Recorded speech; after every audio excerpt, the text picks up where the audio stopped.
see how we get on with this.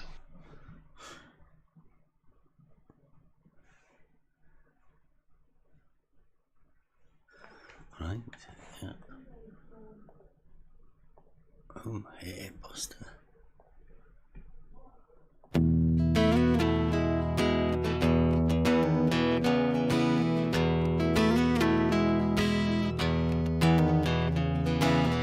It's the echo in your brain. You know you can't sustain the misconceptions in your mind.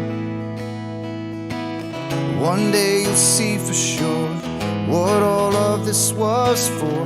Then you can leave it all behind. The journey begins.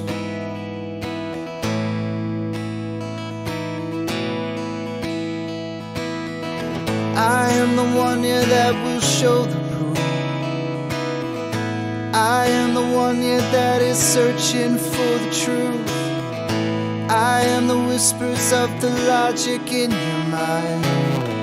I am an agent of the logos.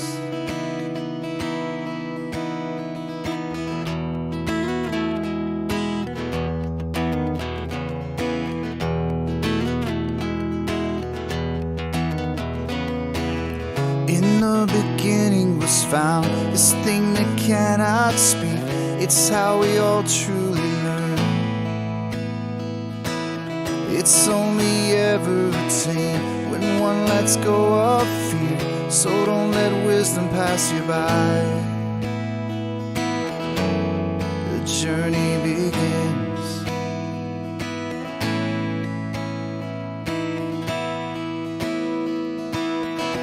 I am the one, yeah, that will show the proof.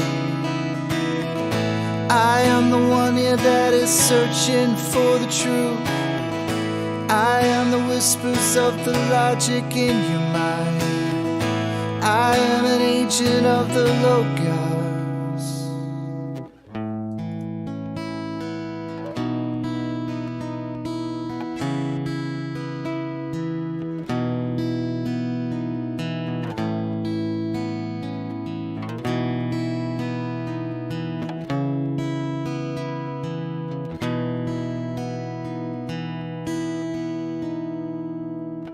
It was there all along. How could I never have seen this thing that's danced all around? It wasn't until I left behind the things I believed that I could see things so clear. The journey begins.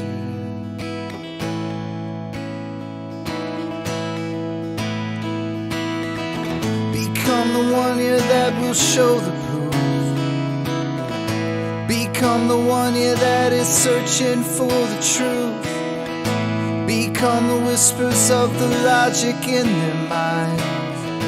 Become an agent of the logos. Become an agent of the logos. We are the agents of the logos. Is Raven doing well? Yeah, he's busy today. We are live. Welcome, everybody. This is hump day, but sort of Trivium's taken over. We've taken over the hump day. Taken over hump day, yeah. We've been beating up on the Globers with the geometric proofs, and we're giving them a bit of a break, and we're hitting the Trivium. Well, say hitting the Trivium. I don't think we've actually got to the Trivium yet, have we? We're sort of we've kind of touched on it, leading our way up to it. You know, we're just sort of tickling the edges. But I mean, again, Kevin's going to be going over this tonight. Raven's not here tonight. I hope he's listening in. I hope he will eventually listen in. So, missing you, Raven. Definitely. Shout out, Raven. Yeah. So we're just going over the basics. Kevin's going to lead it again tonight. This is going to be a discussion day, right? Because what we're doing is we're trying to find a way because I think, to me, the Trivium is all about communication. So what we want in all of these, I'm calling them Trivium Discussions, because we want as many people to have as many opinions and throw as much into this as we can. Because this is, the way I see it, it's the foundations of how we can communicate with each other effectively. And the more we can communicate and discuss about this, the better we will be, will all of us, I think. To which... Yeah. Yep, completely agree. Hand it's it the over whole to purpose. Kevin.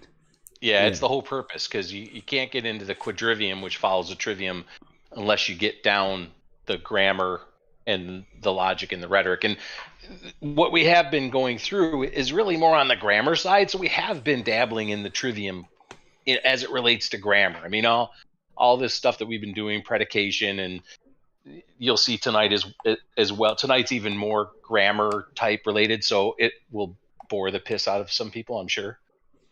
But it's necessary to go through to understand predicables. And again, what is predicable, what is not, what does it mean to predicate? And it links in the tree, the Porphyry tree that Raven and I have gone through a couple times now. And we're going to go through a video.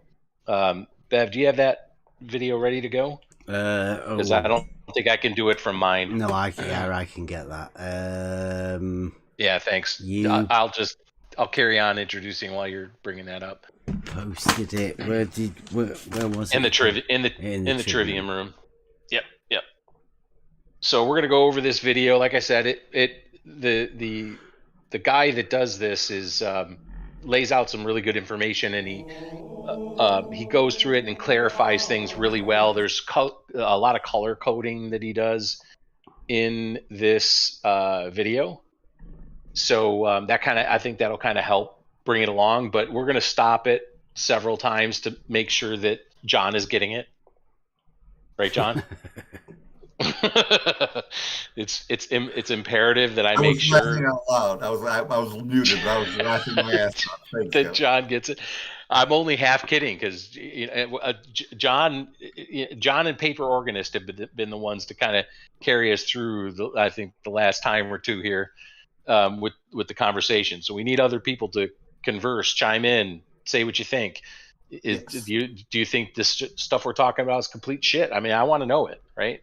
We want to know these things. So yeah, it's going to be a bit boring. The guy you'll hear is kind of monotoned as he goes on. So we'll stop it often, and then when everybody's had enough and they've cried uncle, then we can get off of it. But there's at least a couple of points that get made throughout that I think are going to be super important. Going through the tree again is going to be helpful, and the way this guy lays it out is a little bit easier to see, I think, than the one that Raven and I had laid out in past videos. So hopefully we'll get a better idea of that. And then at the end, he links the predicables and how that works in the tree, the Porphyry tree, to definitions and what are good and bad definitions. And that's really where I think Raven and I kind of wanted to end this thing, because we can go on forever in the organon. That's where we are. That's where this stuff originates from. And as I mentioned last week, the organon is 6 books. We could spend months and months and months on going through that. But we need to get on to some logic and stuff. We already broached that yesterday on Logic Night, the logic elements, rhetoric and dialectic and that kind of stuff with the logic. So we'll get into that. But before we do, we're going to go through some boring grammar stuff. So Bev, this is what we're going to do. We're going to start out. There's a little classical music in here, really old classical music in the beginning. And then from where he starts talking until about 6 minutes, and then we're going to do a skip. Okay. So you want right from right at the beginning. Yeah. Okay, so we may as well say here, this is Fathers and Doctors. Fathers and Doctors, a channel called Fathers and Doctors. Yep, not very many subs, but he's got quite a few videos out there, and he does a good job of explaining it. I think it's just I think he's very monotoned in his delivery, but I don't know if he's speaking to a class or if he actually is teaching this to a class of kids or in university. I have no idea, but he does explain it fairly well. I never seen that word isagogue, and I looked it up, and it's not in the dictionary online. Isagogy is how it's pronounced. Isagogy or isagogy, yep. And that is Porphyry. If you look up Porphyry, that's Porphyry's commentary on the organon, on the categories, on Aristotle's categories. Right. So that's where the Porphyry tree comes from. The organon itself, the categories didn't have that tree. It just talked about all the different elements. And then Porphyry, in his commentaries, kind of laid it out in a little bit more of a detailed sort of organizational structure that we know as those trees, that graphical picture that we showed a couple different times. So yeah, that's kind of the impetus of this. And as we go through this again, I'll say we'll stop often. Make sure that John's got it, and then and then we'll go on from there. So everybody's got to stop, chime in, tell Bev to stop the video if we haven't stopped it somewhere. If something's totally got you by the tail, we'll figure it out. All right. Got you. So I'll play about 6 minutes, and then we will stop unless anybody else says. Do a sound check coming up for YouTube and Discord, right? So everyone in Discord, idea. You know to click the screen so you're listening to it. YouTube, we'll just get a check and let us know that you can hear it on YouTube as well. The 5 predicables. Loosely. How's that? Was that good for you guys in Discord? And I'm guessing the sound levels look good for YouTube as well. So as long as it's loud enough for you guys on YouTube, let us know you can hear it. Basing himself on Aristotle's book The Topics, the 3rd century Neoplatonist Porphyry wrote a book called the Isagoge, in which he distinguished 5 kinds of universals. These were later called the 5 predicables. They are a key tool in any science for defining and classifying the things studied by that science. No matter what you are studying, from biology to chemistry to geometry to accounting to marketing, you should know the 5 predicables better than the back of your hand, and be prepared to classify what you are studying according to these 5 predicables. In this lecture, we will look at what the predicables are and give examples of how they are used in classification within diverse sciences. Every simple proposition is composed of 2 parts, a subject and a predicate.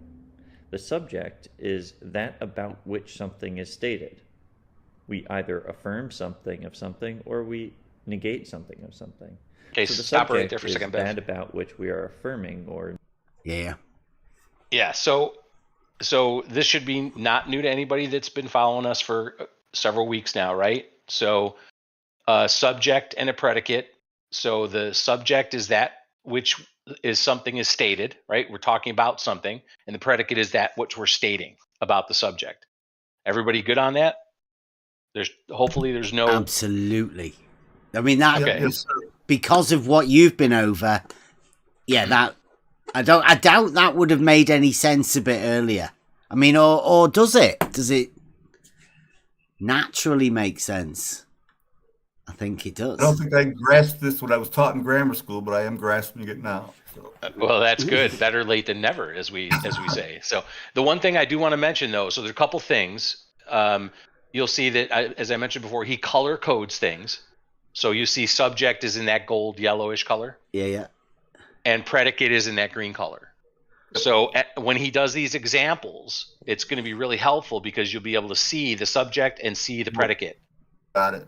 Right? So That's you'll know. cool. So you'll know what he's talking about. Yeah. So this is really helpful if you're questioning, okay, here's a simple sentence. What's the subject and what's the predicate? The other thing that I want to point out here is subject is not substance. Remember last week we talked about substance and the primary substance, and the primary substance being, like the individual thing, right? That's not subject, not the same thing. A primary substance, or an individual, John, right, as a primary substance, it can be a subject, right? But not all subjects that can be predicated are not individual things. Does that make sense? No. So a subject can be many things, and that's really what this video is about. A subject could be all humans, right? A subject could be all cups. A subject could be some squirrels, as he points out. He'll use that example in the text here. But when we talk about primary substance, remember from last week, we talked about primary substance. A primary substance is can only be one thing, that one thing, right? So you can predicate a primary substance. You can do that. But what he's going to talk about the difference between predication as it relates to a primary substance or an individual thing. He'll call it an individual thing, and many things. And there's a strict sense of predication and a loose sense of predication, and he'll explain that in here. But I just want to make sure that you understand that subject, while subject can be an individual person, right? It doesn't have to be an individual person. You see what I'm saying? I think so, yes. Okay, so a subject can be lots of, like, you can have a simple sentence that says, all of the cups are silver, right? Well, you're talking about all of the cups or some of the cups or any of the cups. So there's plural cups, right? Or you could say this cup is silver, the one I'm holding in my hand. They can both be subjects, right? But only one of those two things is a primary substance. It's the cup that I'm holding in my hand. The single cup, okay. Yeah, you got it? Yeah. I just didn't want people to get confused between subject and primary substance. No, I appreciate you taking the time. Thank you. Okay, all right. Carry on. You ready for this? Yeah. Carry on. Yeah. I'll back it up a few bits, because I might have missed some there. A subject and a predicate.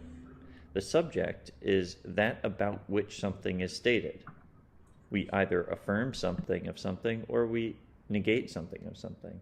So the subject is that about which we are affirming or negating. The predicate, however, is that which is being affirmed or negated. It's what is stated about the subject.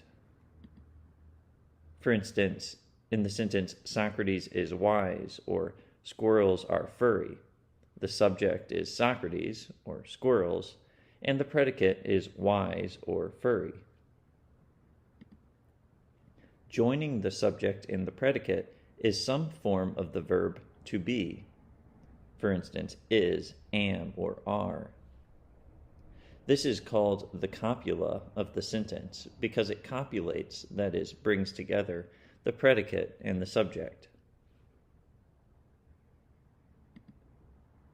Now, some simple sentences do not explicitly include a form of the verb to be, but only do so implicitly. For instance, Socrates sits, or squirrels eat. According to traditional logic, these sentences can be converted into sentences explicitly including a verb of being. For instance, Socrates is sitting, or squirrels are eating. Notice that there's a verb of being now in these sentences after we've converted the verb sits into the copula plus participle is sitting, or the verb eat into the copula plus participle are eating. With negative sentences, that is, negations, we find implicitly or explicitly not only a subject, a predicate, and a verb of being or copula, but also a negative particle, such as not or no. For instance, in the sentence, Socrates is not sitting, we have the subject Socrates, the copula is, then the negative particle, and then the predicate sitting. Likewise, in the sentence, squirrels are not carnivorous, We have the subject squirrels, the copula are, the negative particle not, and the predicate carnivorous. Let's pause it here for a second, Bev. Can you go back just a touch so we can bring that? Can we go back just a touch so we can bring that slide back up? Yeah, that screen up. Yeah. Okay. So everybody good with that? So the things to point out here, again, I think the color coding is brilliant and it helps a lot. The idea that there's always an implied verb to be, even if in the example Socrates sits or squirrels eat, as he said, it's implied that there is the word is in there, or the word are is in there. It's implied. And then they can be converted to explicitly show that verb by saying Socrates is sitting and squirrels are eating. And you could do that in your everyday speech. You can do that same conversion, but there's still a verb to be in there. There's still the copula in there, even if it's implied. Everybody good with all that so far? Well, apart from the words you're using. Copula? Yeah. Yeah. They're all fancy words. I mean, they're words that are lost, right? Yeah. And because you look at copulates, and what does everybody think as soon as you read that word, copulates, and you get copula from it? Yeah. Something you probably don't want to talk about on the live stream. The joining of two things, isn't it? Yeah, that's exactly what it is. It's just bringing them together. Yeah. And that's what the verb to be with a subject and predicate is doing. It's just bringing those two things together into a coherent sentence, into a simple sentence that is coherent. And the words probably seem fancy because we've never used them. Nope, never used them. Yeah. Not taught them, right? Until like right now. Yeah. This verb is also bringing to existence. Correct. Yeah. Thing. Yes. Exactly right. Exactly right. Bringing it in, speaking it into existence. It's exactly right. Exactly. It's also a definite thing as well, isn't it? Is it's a definite thing, and then to add the not or the negative to that to be statement. Yeah. I don't think I'm not going to use that. Right? I come from a place where you get it for using words like that. like copula? Yeah. Yeah. Who do you think you are? In the pub, do not. Yeah. Do not say copula in the pub. Now, when he's predicating Socrates, it doesn't have to be an actual physical attribute. It could be the color of his clothes could be predicated. Is that what you're saying? As long as you're talking about that specific subject. Saying something about, in its purest definition, saying something about something. Mm-hmm. Okay. Right? So you're saying something, predicate, about something, subject. And you're using a verb of to be, is, am, are, etc., to couple those things together. Right. Right? So here's the other thing, and Bev was almost on it, right? And that is, look at the examples. They're definite. In other words, going back to our conversation, our age-old conversation about truth values, you have a negative particle, and you may not have a negative particle. But why would you use one over another? Because you're trying to be specific. You're trying to be definite. In my version of it, what I read there is you're trying to be truthful. Socrates is sitting. Socrates is not sitting. Yeah. Right? So those are diametrically opposed, but why do that? Why talk about a negative particle and not a sentence not having a negative particle if there's not some sort of truth value there implied? At least for me, right? Now, we've had this conversation over and over again. It's going to continue to come up as the reason why I'm harping on it. It came up yesterday in our discussion on Logic Night. It's going to continue to rear this idea of truth is going to continue to rear its ugly head, or very beautiful head, depending on how you think, right? Yeah, it's better to think about these things as you're going through this mundane stuff, because it might be mundane, but there's a reason behind it. And if you do tend toward thinking that your speech should have a truth value, then it's probably important to be definitive in what you're saying, right? Like going back to law of identity stuff, which we'll probably talk about when we get through this thing in our fun with the homie Don today. There's laws of identity that cannot be broken. It's called a law of identity for a reason. It's a law, right? You don't break it. Well, so, but all this kind of works together. Yeah, go ahead, John. The great thing is the truth has no lies. I mean, it can be disguised. You know, you can hide the truth, but the truth itself will have no lies. So once you get to the truth, there should be no disputes about it left. Yeah, well, there should be no truths, but as we'll see when we get further into the whole trivium with logic and reason and rhetoric, we'll see it's not as easy as that. It should be. We think it should be, but it's not that easy. Okay, so carry on. Can I just point out as well in this? Yeah. Within this, there is Socrates is sitting, right? That's a definitive statement, right? Yes. Socrates is not sitting isn't the same, because it doesn't give you a definitive thing about what Socrates is doing. It just tells you what he's not doing. That's it's not the opposite, is it, of Socrates is sitting? It is opposite. It is opposite.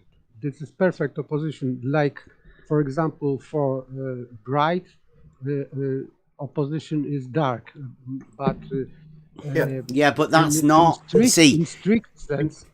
It would only be the opposite if someone asked, "Is Socrates sitting?"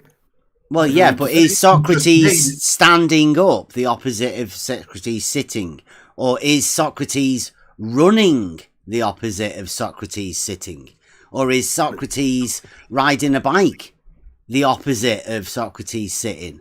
Right? It's not the opposite to say he's not doing something. It just says what he's not doing.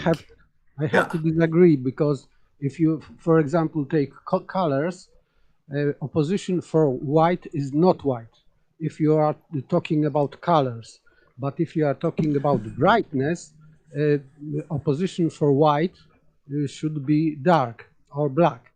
But in strict sense, if you are talking about colors, the opposition of white is not white. But you cannot predicate on that, right? On the color of something. That's what we did at the beginning. That's a really bad example for you to be bringing in color at this point, I think. Because people are confusing color with, for example, hue. They mix this, and that's why there is confusion, I think. Yeah, I think it's better to instead of opposite, I think it's better just to leave it as it's the negative of it, right? It's the not. I do like the word negative there instead. Yeah. Just saying Socrates is not sitting. You're right, Bevan, in stating that it's not saying what he is doing, because you have no clue what he's doing, because that sentence doesn't say it. But you do know he's not sitting. Yep. Yeah, about the fact sitting, the predicate sitting, you can define whether it is or it isn't true that Socrates is doing it. Right? When it's based purely on that predicate. Yeah, and purely on that subject as well, when it's an individual subject, right? Yeah. As long as it's an individual subject, you can make a determination. It gets more difficult when you start talking about universals, which he will eventually in this video. So a predicate can also be negative, because if he's not doing it, how are you predicating something of Socrates? If it's not, you're still predicating it, because again, this is where the color coding helps, right? Yeah, that's why I said to look at it again. Yep, you're still predicating sitting of Socrates, but you're negating it with the word with the particle not. You're negating it. So you're basically you're taking it away. You're negating that predication. That adds a little confusion to the word for me. Yeah. This predication is still relating to the sitting. Yes. The predication is still relating to Socrates as a subject. You're predicating sitting of Socrates. Yeah. I think it's the not that changes it. The not. The not changes it. If Correct. Even if you say not sitting, it's still related to the subject. Yeah, you're still saying something about Socrates, so it is still predicating. But you are negating the predicate, aren't you? You're negating the meaning of that predicate. You're negating you're negating the fact or not fact that Socrates is sitting.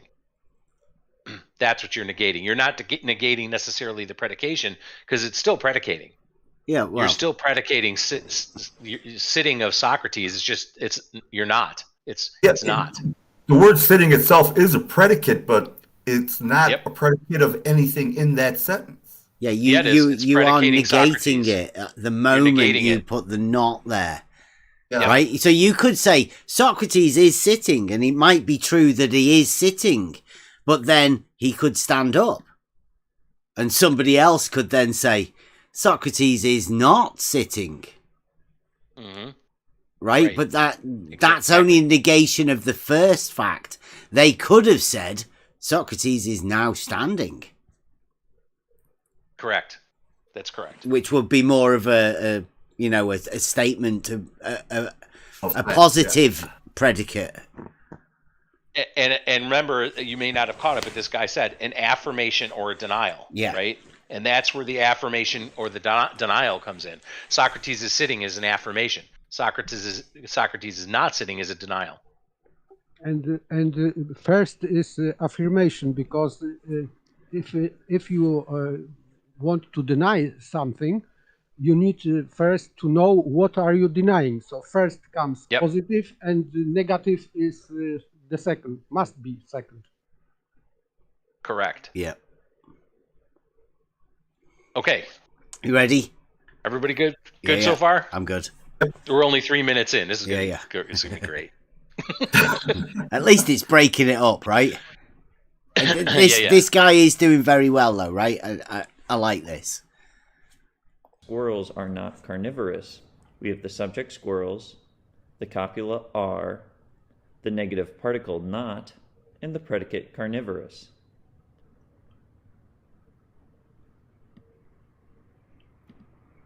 Besides subject, predicate, copula, and negative particle, there are 3 other things you will want to pay attention to in simple sentences.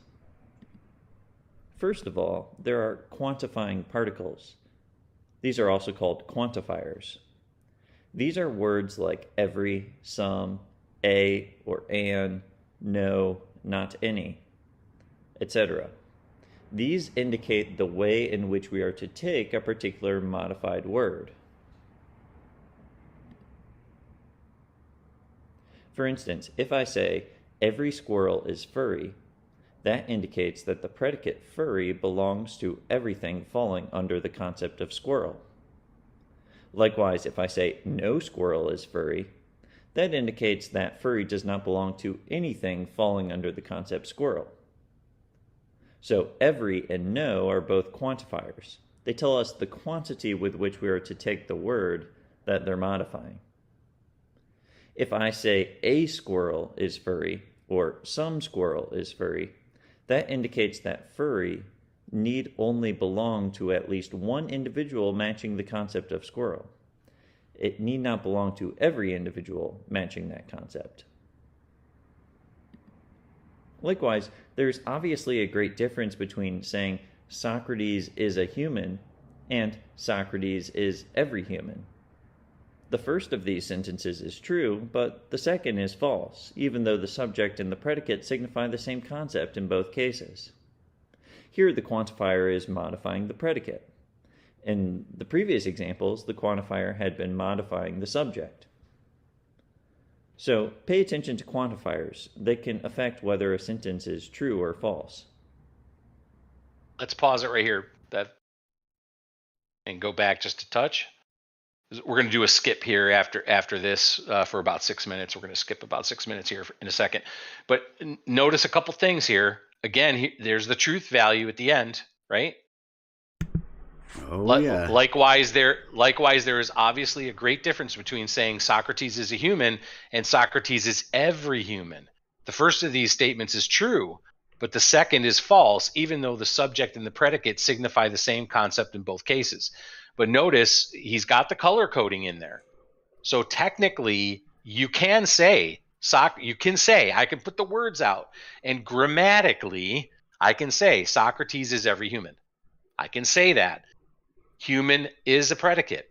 Human is predicating Socrates, which is the subject. But it's false. It's not true. Right? So that goes back to our conversation then. Is it really a predicate? Well, yeah, grammatically it is a predicate. That is right. But logically, rhetorically, the other parts of the trivium, the thing that makes speech important, no, because it's not true. Right? Socrates is not every human. The meaning of the sentence has changed, because if you say Socrates is a human, it means that Socrates belongs to species of humans. Mm-hmm. But in the second sentence, every human, it means that you are talking about individuals. So every individual human. So the second sentence says that Socrates, one human is every human. This is nonsense. That's why this is exactly false. Exactly. Again, and law of identity again, right? I'll say Socrates is every human. Law of identity can't be. Why? Because he was the only human left on Earth. Well, then he'd be the only human, not every human, right? Every implies more than one. Okay, if you look at it that way, yeah. When I heard that first bit in there and the sum and all that, I heard it was nearly word for word from what I've heard from Beddy about his horizontals being parallel. He tried to inject that sum into it, and and and then when he said pay particular attention to the way these quantifiers are used, because they can change the entire statement. Mm-hmm. That rang so true. I've heard it many times, and we will be hearing it again, because it has to be with this. This guy is brilliant, right? At pointing out these things that we should be looking for when we communicate with each other. Yeah, exactly. Okay, so we're gonna skip. We're gonna do a skip here, Bev, and go to at about 11:20 or so. Let's go to 11:20 or 11:15, something like that. Because this just gets into more grammar, adjectives, and adverbs. And guys, I can't help you if you missed your 5th grade grammar. Yeah. All right, we're not going to go over that. Adjectives and adverbs. I was there. I just didn't listen. Yeah, I know, John. It's all right, man. All right, you can carry on from there. This is just the very end of adjectives and adverbs before he gets on to the next topic. Classify these various classifications or modifications of the copula. Despite all of this complication, the basic structure of a simple proposition is quite easy to understand. Subject, copula, and predicate. The subject is what you are talking about. The predicate is what you are saying about that subject. And the copula, or the copula plus negative particle, are what relate the predicate to the subject as either joined to it, as in an affirmative proposition, or separated from it, as in a negative proposition or negation. For instance, when I say Socrates is wise, is establishes the relationship between the predicate and the subject such that the predicate is joined to the subject. Wise is joined to Socrates.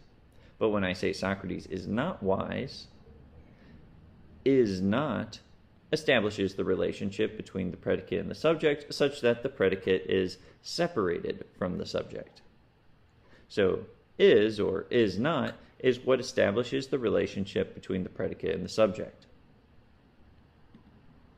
From all of this, it is easy to see what a predicable is. Speaking broadly, a predicable is just a word that can be predicated. It is able to be predicated via a form of the verb is. So it is called a predicable, that is, predicable. This is the broad or loose meaning of predicable. It's not the strict meaning. More strictly, however, a predicable is not whatever can be predicated at all, but instead whatever can be predicated of many things. Thus, what is able to be predicated of one thing is not a predicable in the strict sense, even though it is able to be predicated. I think we need to go over that paragraph. Yep, Superman, we will. Yeah. Okay. Yep. This is where I said it gets complicated, and this is a problem, I think, with the English language and the word predicable or predicate, right? So he's saying in the loose sense and in the strict sense, right? So, and I think the reason is because as Porphyry was trying to expand on Aristotle, I think it was important to be able to go through the species and the genus and that whole tree and be able to say things about those things. But those things are groups of things, right? Human is a species, and that is a group of individual things. And then if you remember the graphical representation of the tree, human is part of the genus rational animal. I think that's what Porphyry had in it was rational animal. And so rational animals made up of these individual things also, right? And also of all humans as well. It includes humans plus other things, right? Then it goes from rational animal to animal. An animal includes all the rational animals plus all the other stuff. We'd say not rational animals, right? So, and it goes on like that up the tree. The more general you get, the more genus you go, right? So I think there was a desire to differentiate between predication of those many things, human beings as a whole, rational animals as a whole, animals as a whole, right? Rather than I'm predicating on John, or I'm predicating on Bev, or I'm predicating on Socrates. But both are predicates, both are fine grammatically. But for this topic of what is predicable, they're taking out the individual. That's why I said don't get the subject confused with the primary substance. In this case, what he's going to go through is, in the strictest sense, as he points out, it's not applicable. What he's going to talk about, these 5 predicables, don't include the individuals themselves. It's these 5 predicables that he's going to talk about are for groups of things, not for individual things. Okay. But that's not to say that you cannot really predicate on an individual thing. You can, absolutely. As he points out in his example, Superman is Clark Kent. Clark Kent is predicating Superman. Superman is a specific, person, quote unquote person, right? So don't get confused. You can predicate that. What he's saying is, in terms of the 5 predicables, which we're going to learn in a moment, those 5 predicables pertain to groups of things, not individual things. Right. Does that help? Yes, it does. Thank you. Okay. Are we carrying on? Because I'm taking he's going to go over it a bit more, right? Yep, he's going to go over it more. Okay, yep. So we'll talk about it in a bit. Is Clark Kent, or Strider is Aragorn. The predicates Clark Kent and Aragorn are predicable, broadly speaking, since they are, after all, being predicated, and thus must be able to be predicated. Nevertheless, these words are proper names, and therefore are only able to be predicated of one single thing, a particular individual, Strider or Superman. Thus, these predicates are not predicables in the strict sense. Predicables in the that strict makes sense, more sense or now. Thank taking you. the word properly, are things capable of being predicated of more than one thing. They signify something universal or common. The words universal and common mean the same thing as we use them in this course. Take the following sentences. Clark Kent is a superhero. Aragorn is a king. Socrates is a human. Sting is a sword. In each case, the predicate is a predicable because it signifies a universal, that is, something common to many individuals. King can be said of Aragorn, or of Louis, or of Arthur, or of Henry.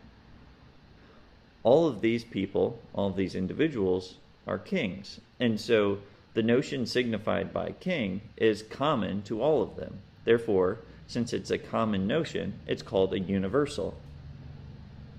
Thus, the word signifying this notion is a predicable because it can be predicated of multiple individuals. Likewise, sword signifies a universal. Thus, the word sword is a predicable in the strict sense because it could be predicated of multiple individuals. It can be predicated of Sting, of Excalibur, or of Glamdring, each of which is a distinct individual sword. They're not just different names for the same individual sword, they're really different individual swords. And since sword can be predicated of each of these distinct individuals, it follows that sword is a predicable in the strict sense. That is, it signifies a universal notion. For the sake of this video, we will draw no strict distinction between the concept of a universal and that of a predicable. Both can be defined, strictly speaking, as what can be predicated of more than one thing. Sword is a universal, or a predicable, because it can be predicated of more than one individual.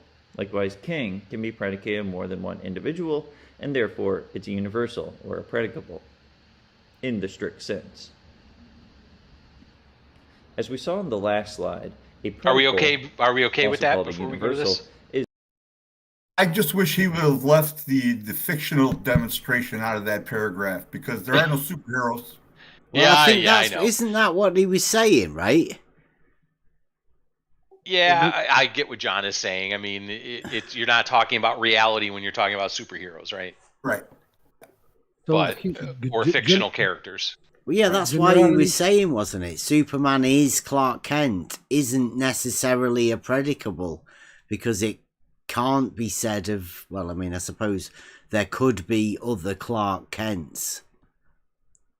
Yeah. But it's not of a group, really, in that sense, is it? You know, it can be predicated, but it's not really a predicable because it's not of a group of things. You got it exactly. Yeah, that's why he used that fictional character, I think. No, I think that was just happenstance because you could use anything. Doesn't matter if it's fictional or not, as long as you're talking about a group of things, whatever the things are, whether they're humans or anything else. As long as you're talking about a group, a universal, then it's predicable. If you're talking about an individual thing or person, then in the strictest sense, as he points out, and you got to use your air quotes, right? In the strictest sense, they're not predicables. Why? Because predicables are going to have a specific definition. This is where definitions become important, and then words become important, and then we go back to English sucks, right? because we're using these words, predicable or predicate, to predicate. Well, I can predicate on a single individual person or thing. I can do that. It's valid, and it means something. But I use the word predicable. It can be unique. So he's using word universal, not unique, as I understand him. So if something is not unique to individual, then it is universal. Yes, and then it is predicable in the sense of these 5 predicables, right? Yes, absolutely. And the 5 are listed there. And so again, I think it's because English sucks that you have this. We have so much equivocation or equivocal, right? Remember that from the first trivium lesson or the first categories lesson? We had equivocal and univocal, and then there was what was the third one? Oh my gosh, I can't remember because we talked about univocal and, and equivocal so much. But anyway, those are the to me the important ones for this conversation.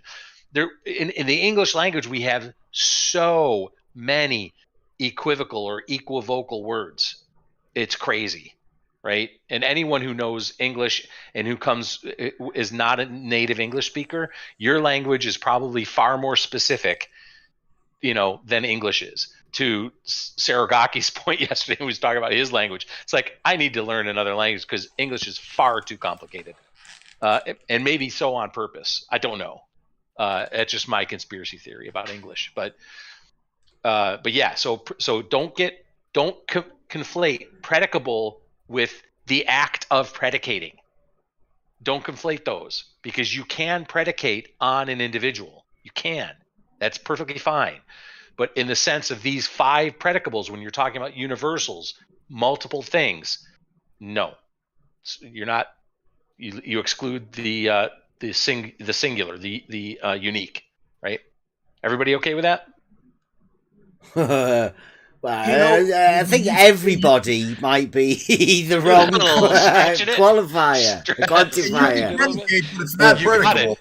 It is a quantifier. You're exactly right. Hopefully, some of us get this. Yeah, it's one of those things that it's going to take a while for us to get a grip on, right? Yeah, I think really because it's so new. Yeah. If you really want to get this stuff, again, this guy goes through it really good.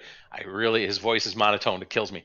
But you probably have to go over this video 4 or 5 times to really get what he's saying. Okay, all right, I'm on it now, right? Yeah.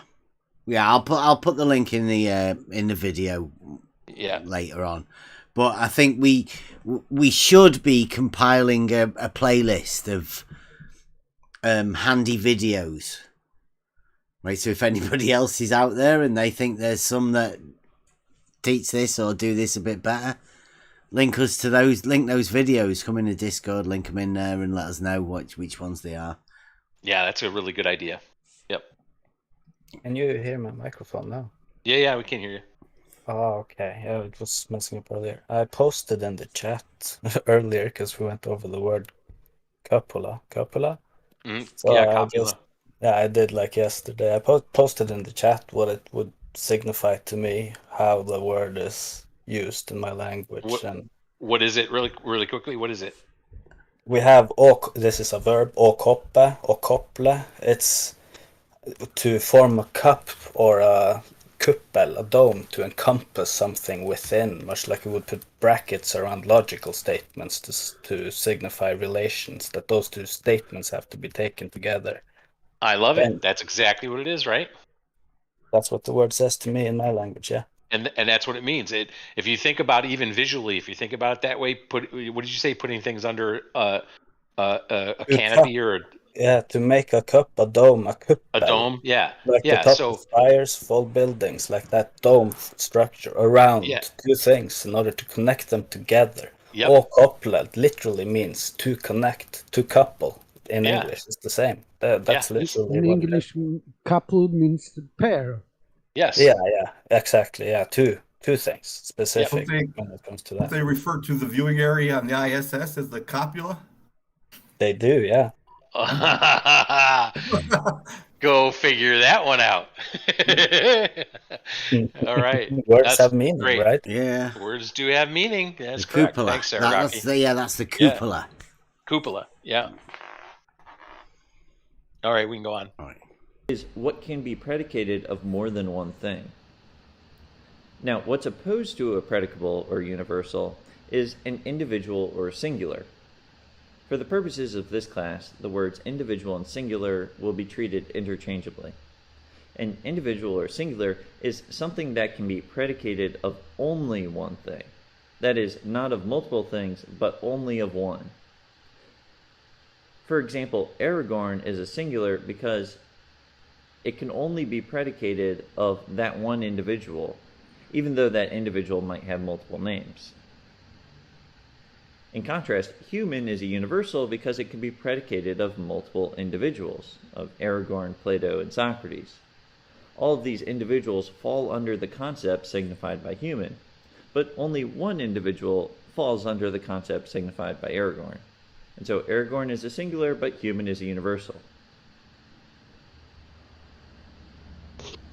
Now, if we leave aside individuals or singulars and just focus on classifying universals or predicables, we find that there are 5 kinds of universals or predicables. These 5 predicables or universals, which were classified by Porphyry, are the following: 1, genus; 2, species; 3, difference; 4, property; and 5, accident. On the next slide, we'll explain what each of these is. For now, let's say something about a few of the names. Now, students often wonder how to make the word genus into a plural. So the plural of genus is not genuses, but genera. So when you see the word genera, that's just the plural form of the word genus. Now, the word species has for its plural form just species. Now let's look at the word difference. Now, there are multiple ways of naming this predicable. Sometimes, instead of being called a difference, it's called a specific difference. Those two phrases just mean the same thing. Likewise, sometimes it's left in Latin and treated as an English word. So sometimes it's called the differentia. That is differentia. Now, that means the same thing as difference, it's just the Latin word for difference, and often, even in English works, it's just left in Latin. The plural of differentia is differentiae, differentiae.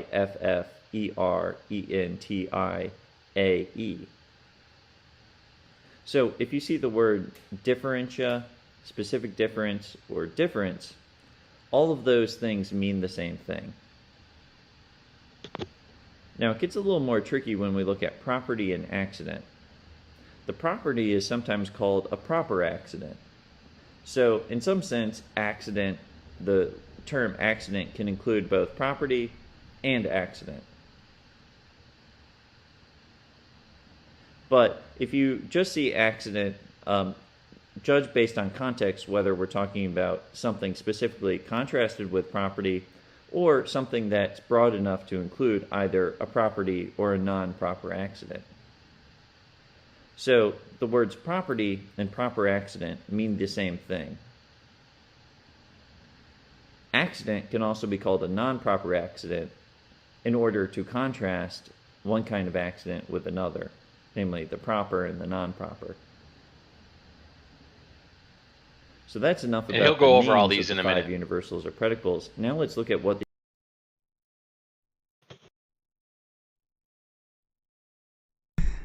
I was going to say, because this property and proper accident and non-proper doesn't sound confusing at all.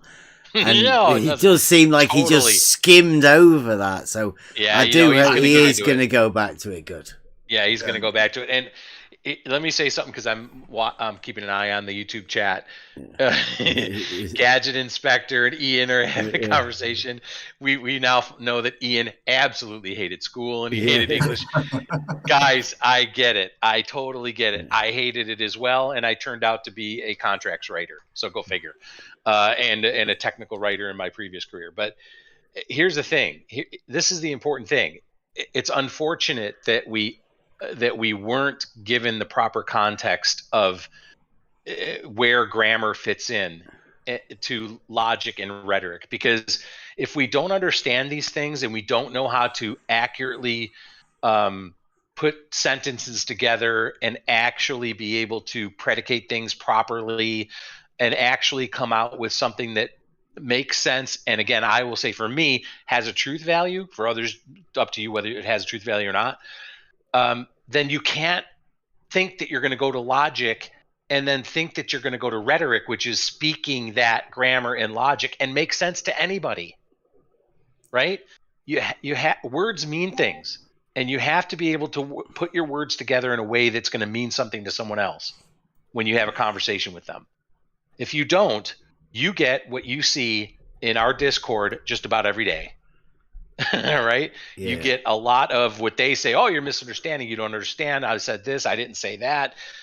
It gets to be just too much. So I can give some examples for property and accident, non-proper accident. Property is something that is proper for example, for a human. So it is proper for human to have 2 eyes. This is property. But accident that can be non-proper accident can be man is wearing glasses. So glasses are not this property of a human being. This is non-proper accident. He can wear glasses, but it doesn't belong to his species. Yeah, and he'll get into some examples that'll make it clear. John, did you have something to say? I was just saying the definition, how he was using the word accident in its context, I was thinking must have a different definition than what I'm thinking. Yeah. It does. It's think about it as accidental to the group, right? It's accidental to the group, and property being not accidental to the group. It's a property of that group. In fact, you can't be of that group and not have that property. Okay. So, and he'll get into some examples that'll make it clear. I think it'll make it clear in a minute. Thanks. Yep. All right, we ready to carry on? Yeah. Yeah. Okay. Cool. These actually are. As we saw on the last slide, there are 5 kinds of universals, or predicables. Let's look at what these are. The genus is defined as the predicate signifying what a thing is, which is predicable of multiple things differing in species. So a genus has to have under it multiple species, as well as multiple individuals. For instance, animal is a genus because it is predicable of man, horse, and ox, and those are different species. Now, a species can be taken either properly or loosely. Properly speaking, it is a predicate signifying what a thing is, which is predicable of multiple things that differ only in number or by accident, but not in what they essentially are. By accident. On the other hand, sometimes more loosely, we'll speak of a species as any predicate signifying what a thing is, which is predicable of multiple things that differ in number or by accident, regardless of whether that is the only way in which those things differ. They might also differ essentially. Here's an example of the proper sense of species. Human or man is a species, properly speaking, because it is predicable of both Socrates and Plato, who themselves differ only by accident, or in number, not in what they essentially are. They don't differ in species. Now, a specific difference, or differentia, or difference, is a predicate signifying that aspect of what a thing is, by which its species is divided from other species within the same genus. For instance, rational is a difference because it is that by which the human animal differs from irrational animal species, like ox and horse. What differentiates humans from oxes and horses is that they are rational. So rational is the difference, or specific difference, that constitutes the species human. That's arguable. Another example is triangle. With triangle, the specific difference is 3-sided. That's what distinguishes a triangle from other closed plane figures. So for instance, a square, like a triangle, is a closed plane figure. That's a genus that it has in common with a triangle. But what distinguishes a triangle from a square is that it's 3-sided. So the specific difference, or differentia, by which a triangle is set apart from a square is that it's 3-sided.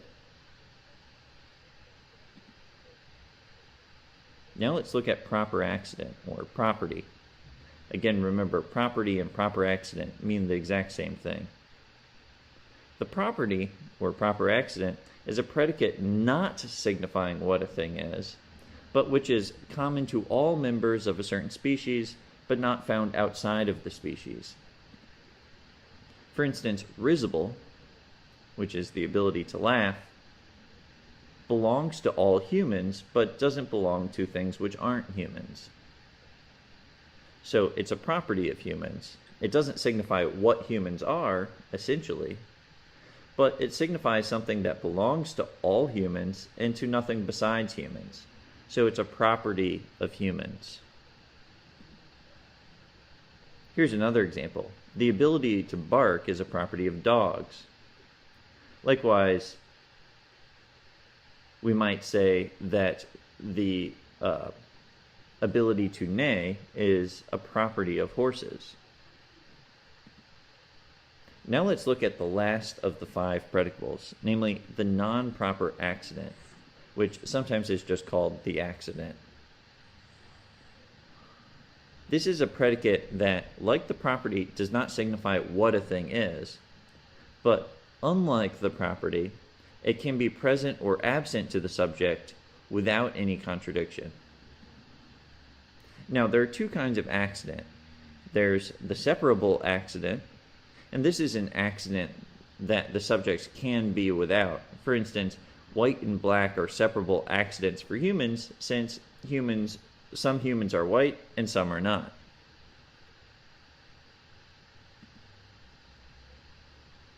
And on the other hand, there's the inseparable accident. The inseparable accident is an accident that the subject cannot be without. For instance, white is an inseparable accident for swans, since every swan is white. Likewise, black is an inseparable accident for ravens, since all ravens are black. Certain personality traits are inseparable accidents, not for a whole species, but for individual humans, or for individual dogs or horses. So, although accidents are accidents in this logical sense, that doesn't mean accidents can't be important.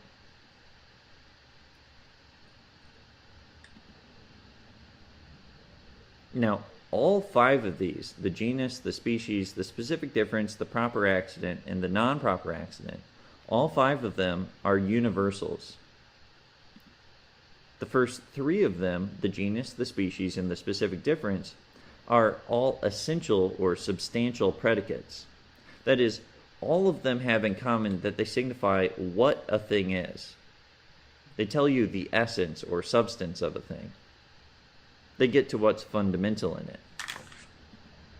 On the other hand, proper accidents or properties and non-proper accidents or just accidents, these are not essential. They're rather accidental predicates. They tell you what belongs to a thing, but they don't tell you what's fundamental in it. They don't tell you its essence. They don't tell you what it is. Now let's talk about the different ways of using the predicate. All right. How confused is everybody? Or not? Or did that help? Well, yeah. I thought I was getting there. Yeah. So you have to talk to me. You have to tell me where you're at. So does any of it, you get the genus and the species? Is it the accidents that you're not? No, I think, like, I was going to say this before, with geometry and the people in the chat, it does sound boring, but this is how you use these words, right? You have to practice this, and this is an art that you will get to learn. I think that's what I'm looking forward to, because it's in the rhetoric where you said you get to use all of these skills that we're learning at the beginning. This is the first principles of how we structure the words and how we speak about a thing. I think I'm getting it, right? Because I think everybody does it naturally anyway. Right. And also where things that you say about things, if that's a phrase, if predication, right? Saying something about something. It's where you start to categorize, and that's why this is all stems from the categories in the organon, is you start to categorize where those things belong. So when you're saying something about something, right, you can determine by this structure kind of where that is. Is it something essential, as he points out in the first three? Is it related to the genus, the species, the specific difference? Or is it accidental? Is it part of the accidents or not? Is it, it's important to be able to categorize these things, and you'll see why, because all of this plays to definitions. If you don't have all of this down, then you can easily think that you've defined a word or a sentence and it means something completely different to someone else. And this is all part of coming to terms, all the stuff that we've discussed, right? All of that stuff. If you don't get this eventually, it's like he said at the very beginning of this video, no matter what you're studying and what you're trying to have an expertise in, if you will, if you don't get this down at some level in your mind, it's going to be very, very difficult for you to try to express yourself in light of that subject, right? Because you're going to have to put your words together, categorize them together, understand the differences in things, understand how to group things together in order to have correct definitions of things. And if you don't have correct definitions of things, we see again every day wildly how that goes bad. Yeah? Yeah. So, yeah. When he says the ability to bark is a property of dogs, he means that's a natural ability, because any human can bark. That's correct. So, we can mimic it. Right? Yeah. We can mimic neighing of a horse, right? Exactly. Proper accident, okay. Yeah. That's right. Or the roar of a lion, right? It's those kinds of things, right, that are specific to a species, right?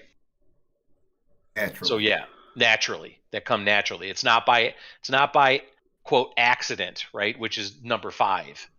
Right. It just it's a happenstance. No, it's signifies something of that species. So it's a property of that species. That's why property is a better word, I think, than proper accident, because you get confused. Yeah, boy, what you just said made clear things up a little bit for me. Thank you. Okay. Hey, light bulb moment. I love it. Yeah, Even though I hate to give you any credit. I know you do. All right. Let's go. Carry on. Yeah. Carry on. Okie. These are not essential. They're rather accidental predicates. They tell you what belongs to a thing, but they don't tell you what's fundamental in it. They don't tell you its essence. They don't tell you what it is. Now let's talk about the different ways of using the predicables. Now that we've defined them, let's put them to use. The best way to see how to use the predicables is to start by the question of how do you define something. Specifically, we'll start by looking at how not to define something. Suppose you are asked to define justice. Someone asks you, what is justice? Here are 2 bad ways you could reply to that question. First, you might say justice is punishing wrongdoing, or justice is Socrates, the most just man. In both these cases, you have merely given an example of a just action or a just person, but you haven't clarified what justice itself is. Examples are not the same thing as definitions. How many times do you see that in a definition? If I ask you what an animal is, you can't... Absolutely. Oh, yes. All the time, right? Yep. Handicap definitions. Yeah. Yep. It's horrible. It doesn't tell you anything. It's meaningless. So he's right on here. Yeah. Good stuff. Yeah. Yeah, Okay. particularly relatable to what we do, right? Mm-hmm. Yeah. Yes, sir. Yes, sir. You can't just say an ox or a horse. That doesn't tell me what animal itself is. It only gives me an example of an animal. Second, you might say justice is righteousness. This is also a bad definition. Although this does tell you what justice is, it doesn't explain anything. You've merely given a synonym for justice, because righteousness and justice are just synonyms. They mean the same thing. You haven't unpacked the concept of justice into its conceptual parts, but merely represented it under the guise of another word. When you are asked for a definition, do not just give an example of the thing defined, and do not just give a synonym for the thing defined. Nice. What do you think about that? Yeah, this guy's on it, right? Or, well, he's not on it. He's sort of just telling how you should do it, right? What you should do when you're asking for a definition, yeah. Yeah, that's good stuff, man. Makes sense. I mean, there are other people that could do with listening to this bit particularly. Yeah, exactly. I don't think they will. No, they won't. Yeah, I like it. Good. Rather, you're going to have to do something more. You're going to have to unpack the conceptual parts of the thing defined. And that's where the predicables come into play. Instead of giving an example or a synonym, definitions should unfold the conceptual content of the thing defined. The two basic conceptual parts in any definition are the genus and the differentia. A good definition will include two predicables, genus and differentia. Together, these two predicables constitute a species. For instance, if we are asked to define a train, we might say it is a railroad vehicle. The genus is vehicle. This is something the train shares in common with sedans, trucks, and SUVs. The differentia is railroad. What distinguishes trains from sedans, trucks, and SUVs is that unlike those other locomotive vehicles, a train operates not on a paved road, but on a railroad track. By giving both the genus and the difference, the definition conceptually analyzes the notion of train. It breaks it apart. It unfolds the conceptual content of the thing signified by train so that we can come to a more orderly and explicit understanding of what that word means or what that thing is. Hey, Bev, Now, let's no go back to reason that stop example with for a just- second. Let's just go back to that example for a second. So, does this make sense as to why you've now got genus and differentia? Why he's talking about those things? Why they were defined earlier? And because it leads to what a good definition is. You guys grasping what he's talking about here? With unpacking it? Yep. I'm thinking of one specific Give it. Level is a straight line on a horizontal plane. Perfect. Right? It has all of those things within the definition. And it's never been counted with anything else. Yep. Other than... No, it's not. Right. So this is the importance. Break that sentence down. Level is the subject? Yeah. The sentence Bev just gave, Kevin. Yep, go ahead. Well, level is, I don't remember the whole sentence verbatim. So, okay, level would be the subject, right? And he's predicating it with a straight line. Yeah. On a horizontal plane. On a horizontal plane. Yeah. So would both the horizontal plane and straight line be predicates of level? I would say there's a genus in there. Right. And I suppose you could say there's a differentia, right? the straight and plain. They're all differences, aren't they? Yep. Yeah. But you see how you can categorize without regard to the specificity of that sentence, right? You've now categorized and broken the idea of what you're talking about, genus and then differentia, and then use those to combine to make a definition. So this gets into tasks like, do I really want to take this shit on? Can I think of the things that I'm interested in, the subjects that I'm interested in? If it's geometry, right? If it's that kind of thing, can I take that and do a breakdown of species and genus and then put them back together again and predicate them in a way that define them? And I think, it's my personal opinion, I think that is what Euclid's Elements does. I think.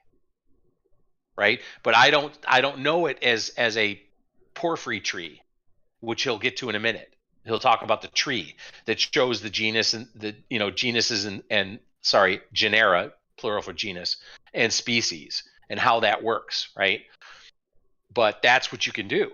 You can actually break down a subject like geometry that you're interested in, take all the words that are used in that, and then start categorizing them into the different buckets, if you will, and then be able to re-engineer that into, okay, I know what a genus is now, and I know what the differentia is, because I can use these now as good definitions to describe what it is I'm describing. That's the power of this to me.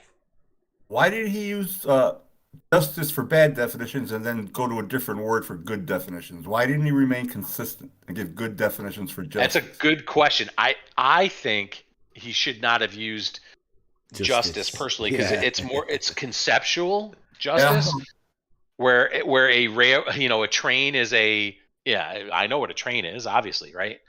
So I think that's why he did it. But it might have been better to try to do a bad definition on something and then choose to make it a good definition and how to do that. I think that would have been better linked it together. Yeah.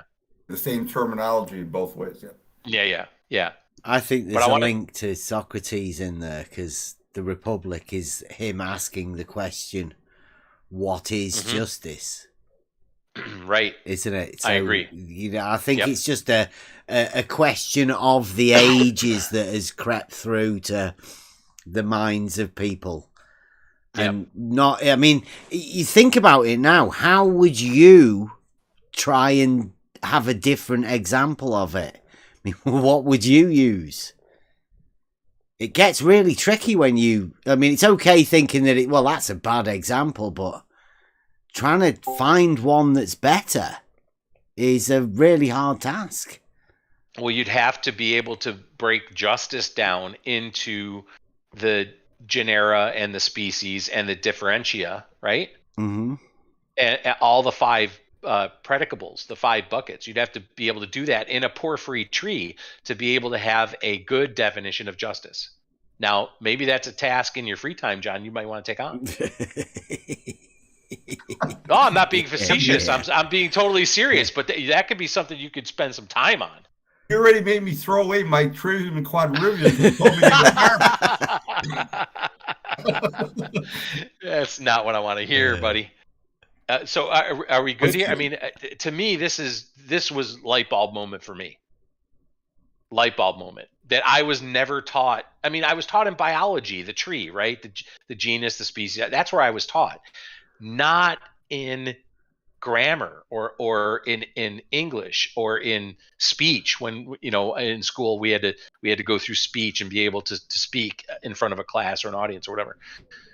I've never given any of this stuff ever in that context, and it's crucial, as he points out, to good definitions. The idea of being able to know what a genus something it belongs to, and then a species and a differentia, right? Because that's what's going to create a good definition. And that definition, then you can carry on and say, oh, yeah, totally understand. A train, a railroad vehicle. Sure. Totally get that. Totally describes it perfectly. Yeah. Yeah. Yeah, it makes sense. I mean, it's better than a train is not a car. Right. Or a train is a I don't know what you'd say. I've got it in my mind now, so I'm tainted. Yeah. Tainted is a tainted word, by the way. But yeah, I'm skewed by it. But yeah, so be thinking about these how he's depicting what a good definition is, and when you are defining something, see if you can even identify where the genus is, where the differentia is, what the species is. Try to figure that out. There is, I think, good definition of justice from Gnaeus Ulpianus, this famous lawyer in Roman times. You can find this definition, for example, on Wiki or in internet generally easily.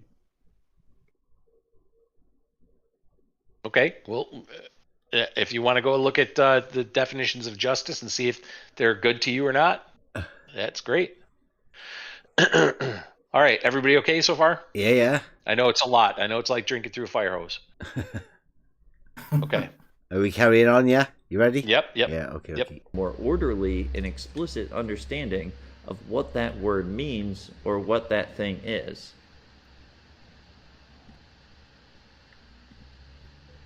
Now, there is no reason to stop with just one genus and one differentia in a definition. A highest genus, or summum genus, is a characteristic concerning what a thing is that is so general that there is nothing more general than it. It's impossible to define a highest genus because we can't divide it into something that's a higher genus and a difference. Rather, since it is the highest genus, it's incapable of definition or further explanation. The lowest species, or infima species, is a species that is as specific as possible. No further essential difference can be added to clarify the essence of what is being defined. Between the highest genus and the infima species, however, there are many ways of characterizing what things are in their essence. These intermediate characteristics are called genera with respect to what is more specific, but species with respect to what is more general. So these intermediate characteristics are both at the same time genera and species. Genera with respect to what is below, that is more specific, and species with respect to what is less specific or more general. For instance, a mammal is an animal with fur. With fur is the difference, and animal is the genus. But more generally, we can say a mammal is a living thing, that is, an organism. Although with respect to mammal, animal is a genus, with respect to organism, animal is a species. Likewise, mammal itself is a species with respect to animal, but with respect to dog, cow, and bear, it is a genus, not a species. So all of these intermediary characteristics between the summum genus and the infima species are both genera and species at the same time, but in different respects. When we map this descending hierarchy of essential characteristics, the result is what is called a Porphyrian tree, because it is named after Porphyry, who enumerated the 5 predicables, and because the resulting structure appears something like a branching tree. Let's look at some examples.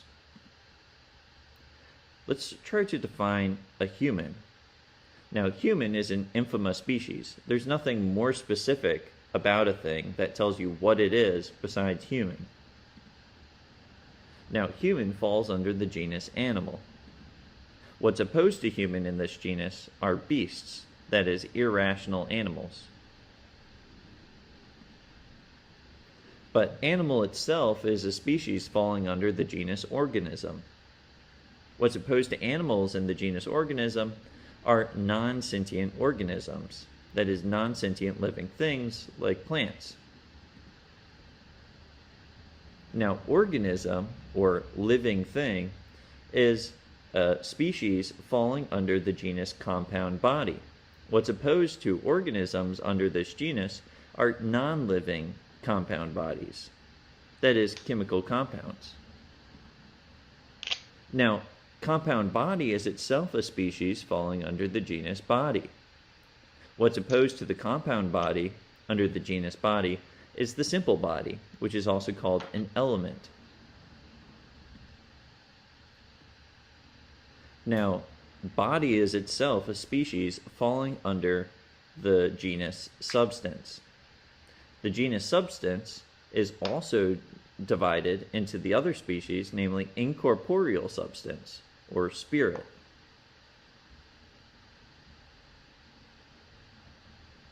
Now, when we get into metaphysics, we'll see that there's further complications when we look at the division of substance. Nevertheless, this gives a general picture of the idea of how a certain general notion can be divided in a series of brackets that are ever more specific until we get to an infima species. It's the job of a scientist in any given field to come up with the correct division so that you fill in all of the gaps between the most general characteristic and the most specific characteristic in stating what a thing is. That is, its essence. Now, notice that all of the rungs on this tree, below the highest genus and above the infima species, are both genera and species at the same time, but in different respects. For instance, compound body is a genus with respect to organism, but it's a species with respect to body. Likewise, body is a genus with respect to compound body, but a species with respect to substance. So on all of the rungs on this ladder, besides the highest genus and the lowest species, the thing that is on that rung is both a genus and a species at the same time, but in different respects. Okay, let's pause here. Yeah, so Yeah. So here's the back? thing. Let's go back and put that. Yeah, go back to that tree. So here's the thing. I wished he would have used a different example as the first tree here, because when we use, at least for me anyway, when we use the words genus and species, it automatically goes to biology in my mind. Yeah. Right. But that's not at all the point. Genus and species here don't mean biological. They just are terms used in grouping. Genus, species, differentia, they're just words used in grouping things. And this is how you group things. Yeah, go ahead, John. Do you take it as general and specific? Are you wrong? General and specific. No, you're not wrong. But what he's pointing out here is those rungs in the middle of the ladder are both general and specific at the same time. You need the context to tell which, right? In relation to which one. In relation to which, right? So as he points out, compound body can be general, genus, right? If it's in relation to organism. So if that's what you're talking about in relation to one another, then compound body is a genus. If you're relating compound body in the context of body, then compound body is a species or specific, right? So this is some kind of overlapping. Yes, it is. It is an overlapping, and you need the context in order to determine what it is you're talking about. And that's true also in any other subject you're talking about. Again, go to geometry, right? There is one of these Porphyrian trees in geometry. I want to take a shot at doing that in geometry, right? Mm-hmm. So, and then look at the intermediate species and genera, plural of genus, and see what those are, because that to me is going to solidify it outside of biology for me, because I just don't like this constantly putting it in terms of human and I think that's easy, but it leaves you in biology land. And for the purposes of what we're doing, we need to take it out of that because it's much more of a general, overarching type of concept we're trying to get here. Yeah, I'm now trying to think what would be the best subject to do this with. I'm thinking it has to be geometry.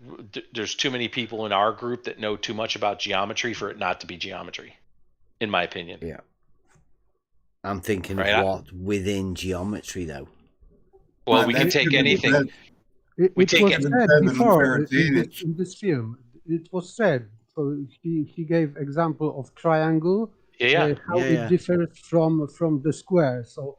Yep. So even Aristotle said that in geometry, the number gives you species. So the number of angles of or sides give you spatial difference. Yeah, we absolutely. So we would take it from the most specific thing. So you could, if you wanted to do triangles, right, and move up from there, you could start at an isosceles triangle or a right triangle, right? And then you can go up from there, right? Those belong to a species. Well, what's the species? Species triangle, right? But there's only one right triangle. It's not a species and it's not a genus. It's a thing. It's a primary substance. It's below human, right? So below human in this graph would be something that's not a species and not a genus. It would be the individual. It would be Bev or John or Kevin, right? That's what's going to fall under human. So same for if human, you replaced human with triangles, underneath would be right triangle, isosceles triangle, so on and so forth, right? So, and you could do that and then just go on up. And I think that would be I don't know if anybody would say fun. YouTube's probably going, that would not be fun. But I'm thinking, yeah, that'd be a blast to do that and actually see the differentia and then work it back as as definitions and see how that interaction works. I'm going to do that. Whether or not we want to do it as a group could be fun, I guess, but I'm going to do it regardless myself. Yeah. I just don't know geometry as well as some others do. So this is where you need a group, I think, to kind of get through it all. So you want to do proper systematics, logical systematics for geometry? I think so, and maybe that's what we do in the first logic thing, or I don't know. I'll have to talk to Raven about what he's thinking about for logic when we move off of grammar here. But yeah, you're saying you want to do a Porphyry tree? Yeah, I want to do for something within geometry, right? To show the difference between genera and species. Yeah. Mm-hmm. And then identify the differentia, right? Yeah. So difference, you could do it, kind of off the top of your head, is if triangle is where human is, then what would be where irrational animal is? It would be square, right? No, you would have to have something in reality where human is, wouldn't you? Within geometry, right? Because the human is the reality thing. A square or whatever is only 2D. That would be in the middle somewhere. You'd have to have something like a cube or a ball. It could be. You? We could go that far. Yeah, we could go that far from reality at its lowest to conceptual up the tree. Yeah, you could do that. Yeah, you'd want to start with something real that some people can relate to, and back it through geometry to the substance, right? Yeah, but I think that might hit home, right? For how does this work? How does this Porphyrian tree work? Where is the genus and species, and how do they relate?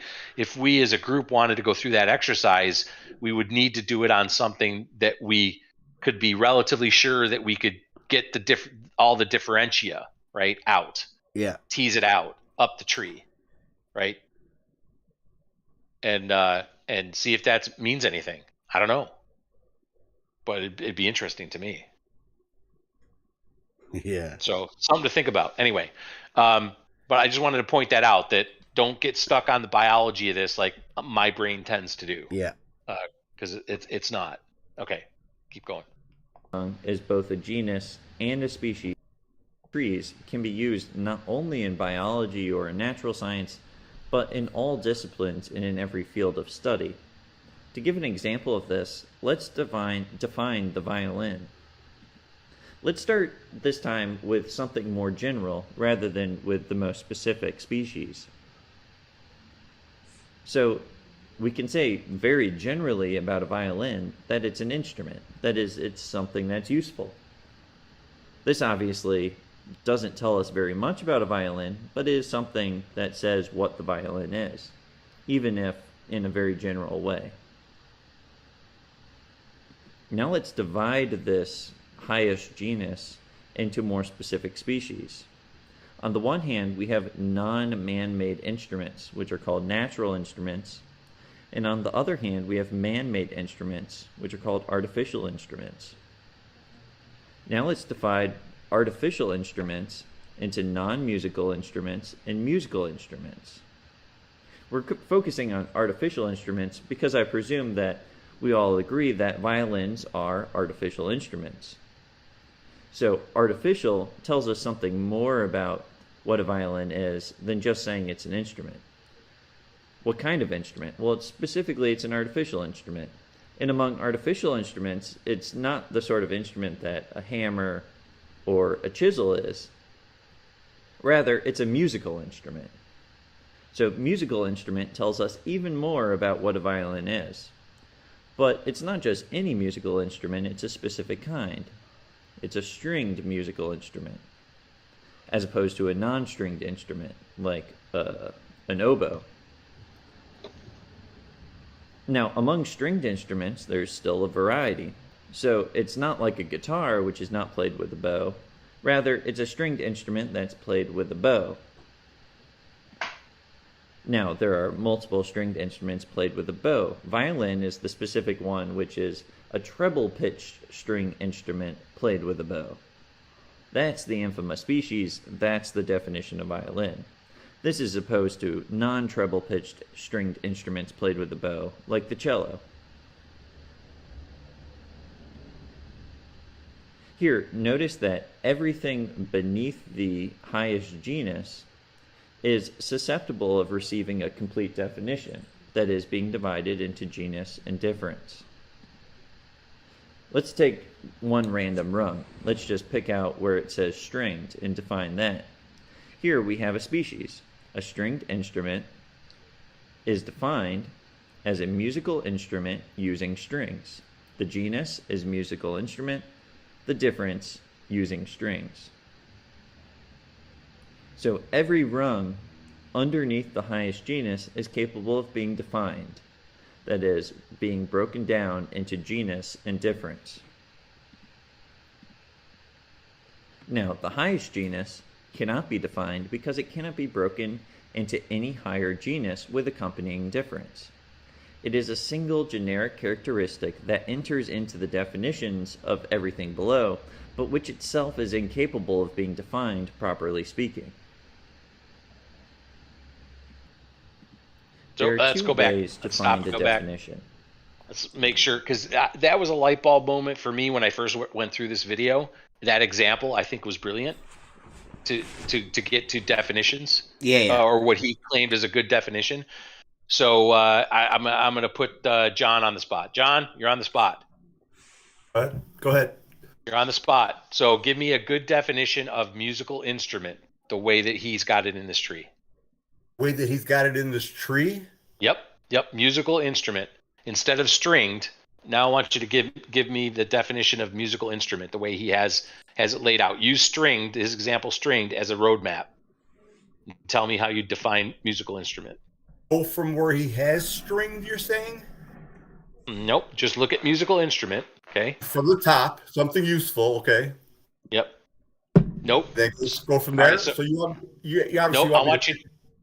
I want you to define musical instrument. So you see how he defined string in the example? Stringed instrument. He has it defined there on the right. Right.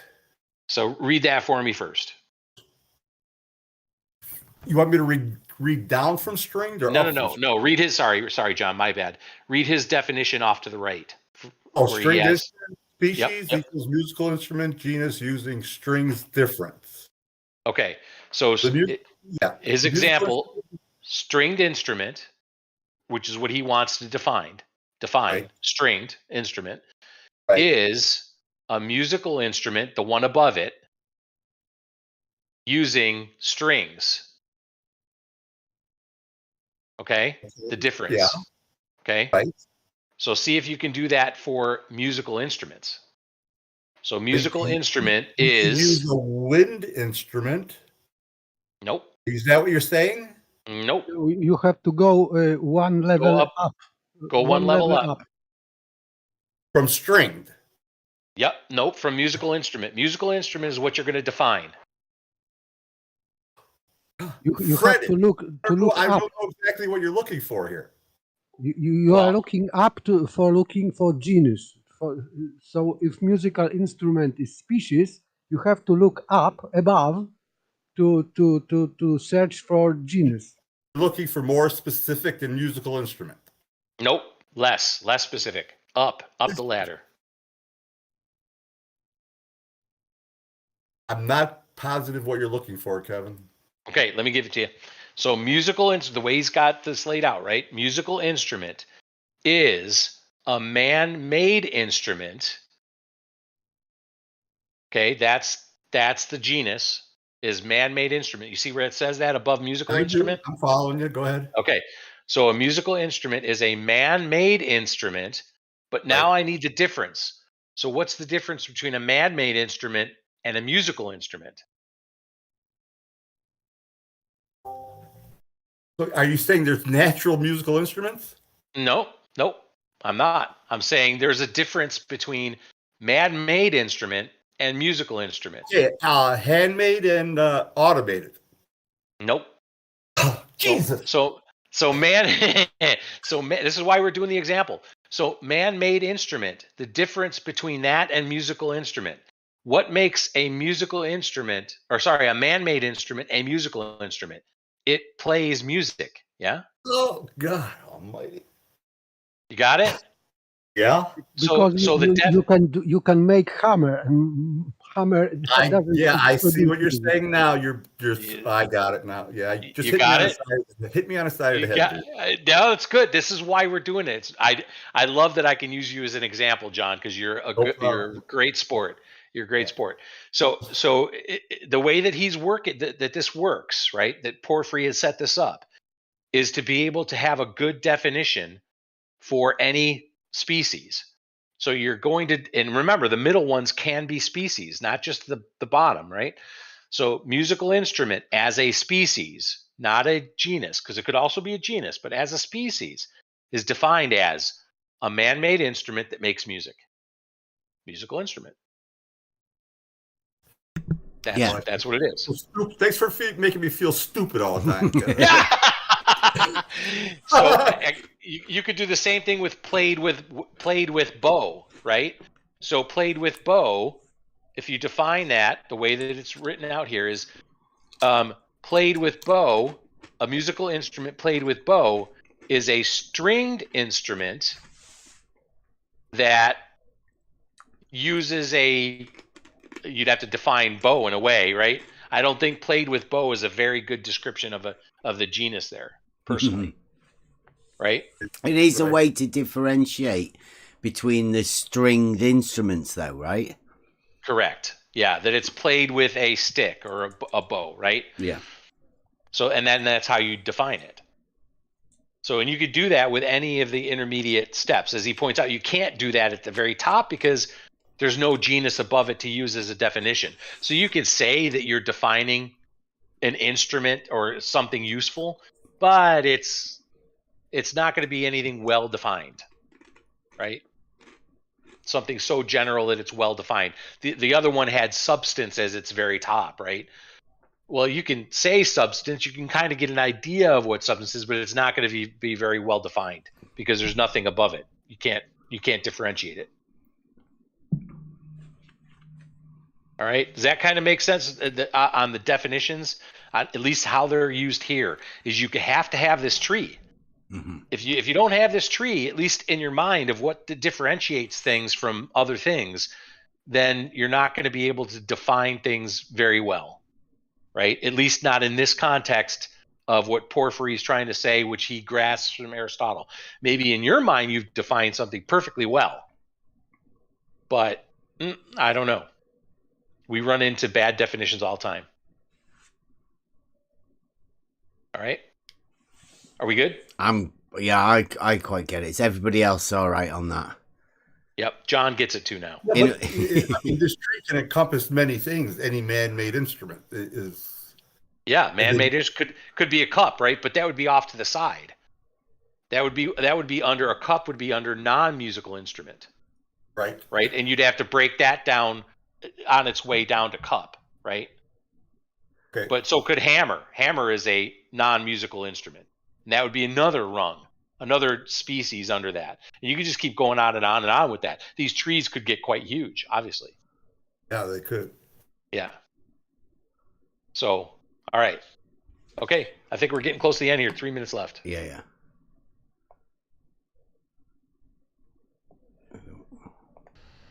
In either case, you start with what is most obvious to you about a thing and proceed from there.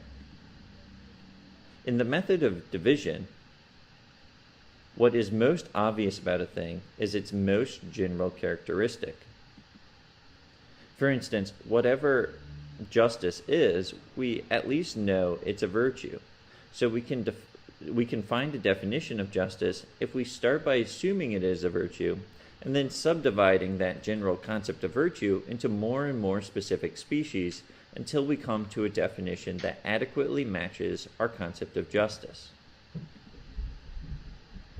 On the other hand, in some cases, what is most obvious about a thing is not its most general characteristic, but rather its similarity with a bunch of individuals in a certain group. In this case, think about what all those individuals have in common and then proceed to more and more common characteristics, that is, more and more general characteristics, based on wider and wider groups of individuals until you come to the highest genus. This is called the method of resemblance. Here's an example.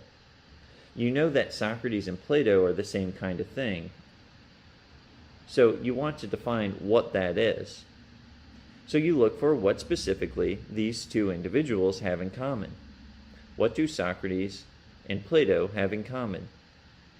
Once you've established that, then you could proceed to wider and wider groups of individuals.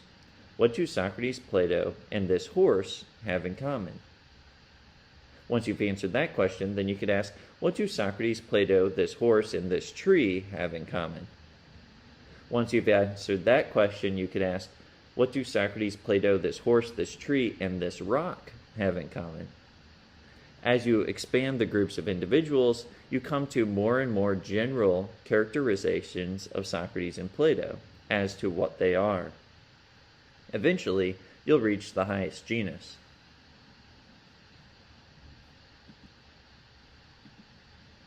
We've covered several topics in this video. First, dividing simple propositions into subject and predicate.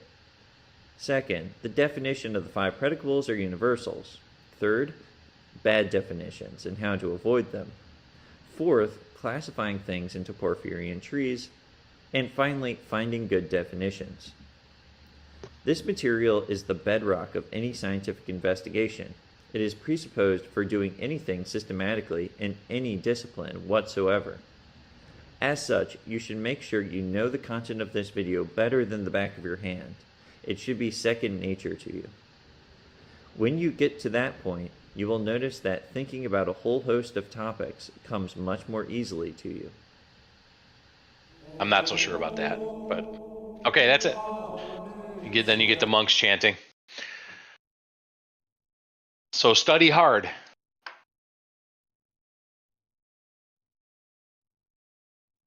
Yes, that is very good. Yeah, I thought it was good.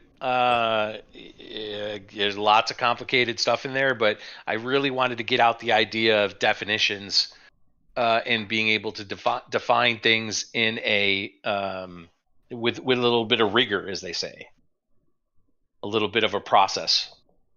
So what's the next logical step for us so we can ensure we grasp these things? Well, grasping these things is just going to have to be kind of going over it and over it and over it it, John. I mean, we start building these porphyry trees on our own. You can. That'd be a great exercise. I mean, on our own at home. I mean, it's still. I don't know if I could do it on my own. Honestly, I'd have to go over and over again. But I'm just saying, maybe we could pick a time or whatever during one of these get-togethers and do a porphyry. Yeah, or just come on into the Discord if you have time. I mean, it only takes a few of us to do it. True. Yeah. Yeah. Okay. Yeah. Doesn't have to be on a live stream necessarily. But yeah, I mean, we talk about, this is why Beth keeps saying, these are things that come up, and sometimes there's a lot of silence in the Discord, and sometimes we're talking about lots of different things on the Discord, but this could be one of them. After what you've done to me, I need to redeem myself here. So yeah, this is not easy stuff. It's really not, and it's unfortunate. I mean, this is stuff that let me back up. If anybody has ever looked at old, like really old, like 100 or 200-year-old tests for like elementary school students, university students today could not pass them. Yeah. There's knowledge that was basic to people because they would go over it and over it and over again until they really got it. Right. And these things in the Trivium, this stuff that we're talking about, the idea of putting words together in a meaningful way, being able to break things down, unpack them, as he said in this video, and put them back together again. That is an art. It is an art. And it really does go to logic and rhetoric. And if you don't have this piece, again, I'll say it, we deal with people every single day that don't have it. And it goes to some crazy places, man. It's interesting. It reminds me of when the Logic Nights first started, because the idea was, can you come up with a logical statement? Can you make a modus tollens or a modus ponens statement? Yep. And, at first it sounds like, I mean, yeah, shouldn't I be able to, right? But when you sit down and you try to do this, and you want to mind your P's and Q's while doing it, getting it correct, it does take time. It's not an easy thing that you just throw together. You have to think about what you're saying, and that became quite obvious, and we actually had to have a conversation about that very thing when the Logic Nights first started back last fall. Right. I like the idea from tonight of, I've been asking people for quite a while, what's your definition of something? Mm-hmm. Right? Not what is the definition. What's your definition? And that goes to show there that the definition is based upon something, and you build, I don't know, with it's up or down. Because that tree seems back to front to me. In the concept of the tree going up and down. Right. In my mind, I want to put it the other way round somehow. I want to put the individual at the top. Yeah. Yeah. I don't know why I'm doing that, right? I'm just thinking that's something that's been, I don't know, taught. Is it a paralogism, right? That my brain can't, I'm struggling at the minute. I can see the benefit of all of this, and I can see the way that the definitions are built upon what's above, right? To make it more specific. So you state the characteristic above, and then state what's the differential, what makes it more specific than that. Correct. In order to define something. I mean, that makes complete sense. Yeah. And I would say you could potentially do it the other way around, but I think the differentia then the differences are going to be more of a struggle, I think, if you did it the other way around. Yeah. mean, you could. There's nothing that says you can't put the individual at the top and then start branching out as you go down toward the bottom. But when you start thinking about the differentia and the differences in all those things, I think that might become more of a struggle. But if you wanted to, you do that as an exercise. You could always flip it back, right? You could then flip it back into a proper Porphyrian tree. But Sorry, I still think that this is it works like a pattern, which is repeatable. You by overlapping this pattern, you can go down or up, and you can create a genus-species relationship. Yes, true. Mm-hmm. Yeah, it's the skill of the person as well to be able to do this and not miss bits out, right? Within your definition, because if you miss one of those bits out and you, I don't know, we're going, like I say, I think we're going to have to build this with something that we can relate to be able to have a go at describing it. But yeah, it's a good project. I'm with you, Kevin. I'll help you. Yeah, cool. Yeah, I think it'll be. Yeah, I think it'll be brilliant. Yeah, then we can get into. Maybe we start with perpendicular. I was thinking about that for the last 15 minutes. Yeah. Do you want to? Before you go to bed, do you want to touch on your activities today? Yeah, I've brought this up so many times, right? It's always about perpendicular every single time with these people, and with what you've gone over today, right? Perpendicular can only be ascribed as an attribute, as a property of certain geometric things like a line and a plane. It cannot be ascribed as a property of a point, which is what has been done so many times. They want to ascribe that property to a point, and following through this, the definitions of how you end up at perpendicular, that is a clear violation, as the word itself is only attributable to either lines or planes. So that's one of the main ones that they keep bringing up. They want to have a point be either perpendicular or horizontal or whatever have you, which you cannot by definition. What a point is in itself. So it's a big, how you say it? It's like one of these core things for the Globers, in quotes, to bring up the perpendicular. So yeah, this is gonna be great for that, I think. Exactly. And it's why we always go back to words mean things, right? Just to give a rather short synopsis of what Sargaki's fun and games today in the Discord. Get with last 2 days. Come on, two full days, but today was really good as well. I mean, the hits kept on coming. So in essence, this is the thing that blew my mind. Dahomey Don was taking us through calculus. Like, none of us took calculus at school, and we have no idea what any of that shit is, right?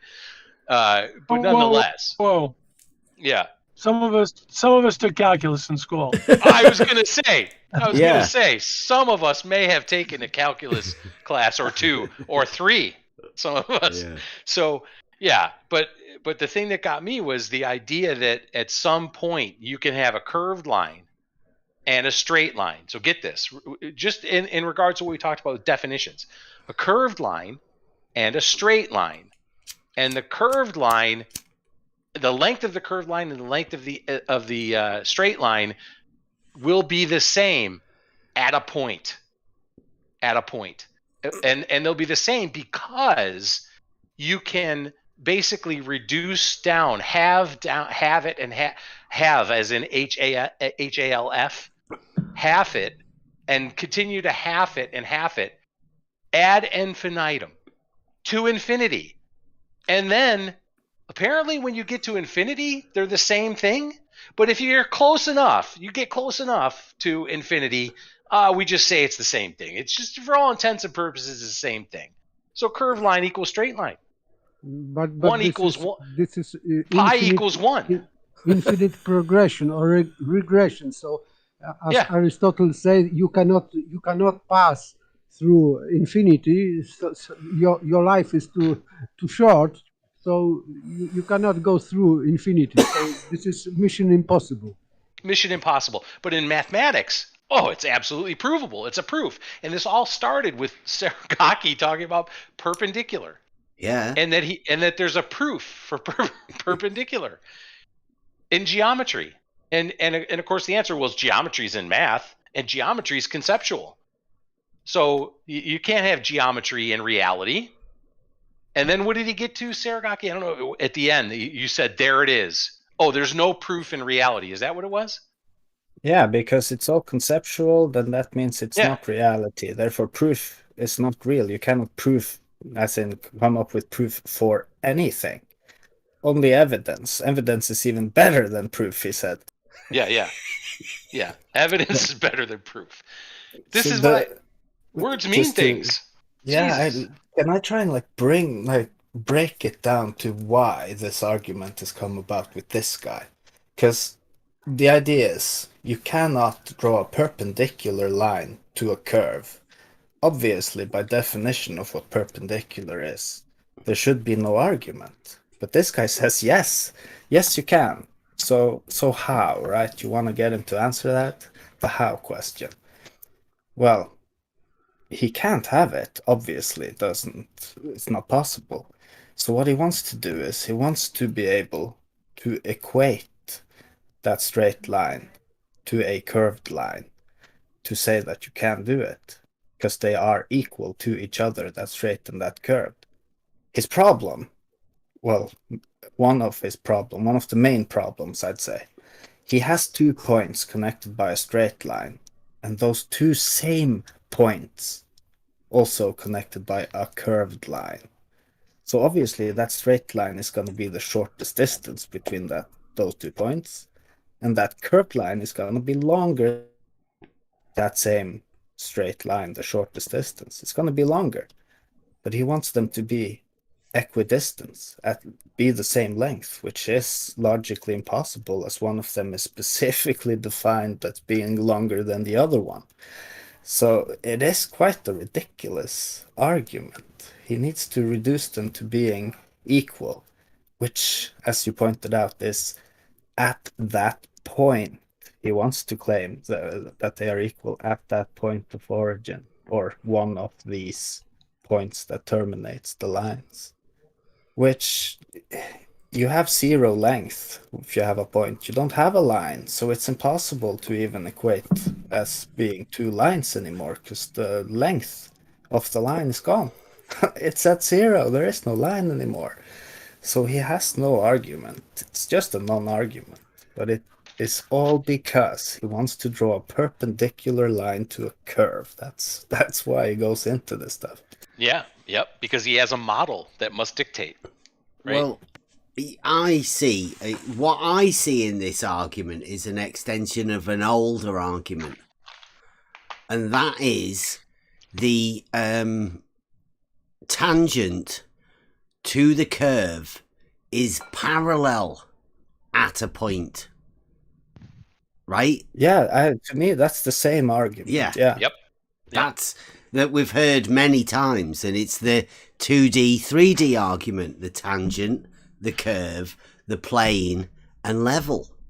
Horizontal plane and level. It's a confusion that I think with Dahomey Don is either sophistry, possibly, or it's the paralogism that's been given to him by the other people who've stated this.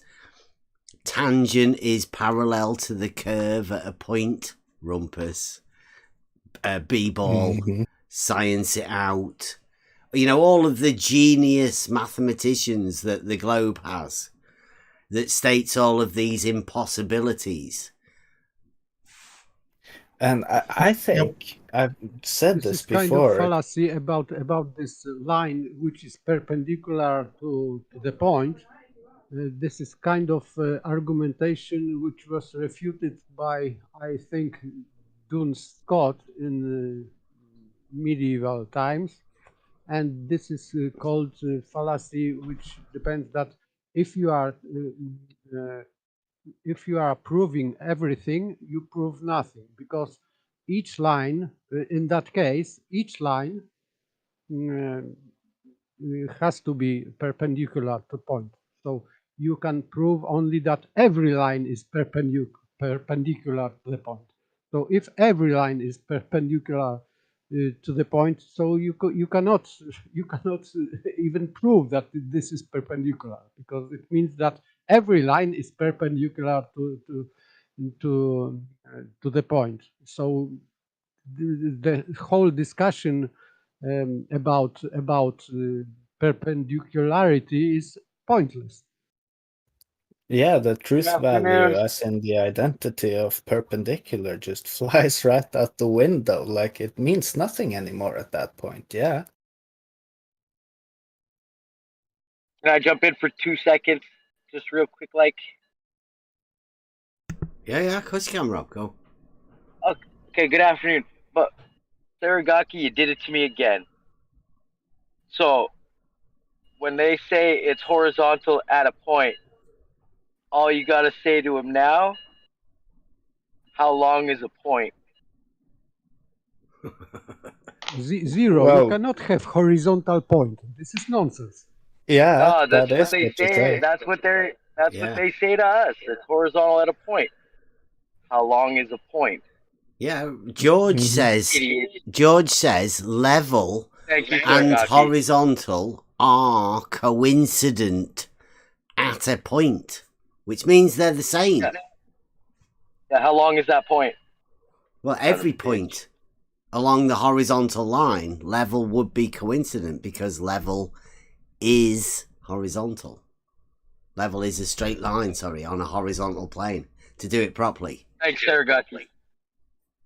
Yeah, you're welcome, because this point irks me a lot too. Like Paper Organist just said, it's nonsense. Yeah. It is literal nonsense. You can't have a horizontal point or a perpendicular point or a vertical point or any of these attributes that can only be ascribed to a line or a plane. Of course you can't ascribe them to points. That makes no sense. It's illogical. Mm-hmm. Like you can't have a spherical triangle. Yeah. But apparently you can if somebody writes it down and say they're a mathematician.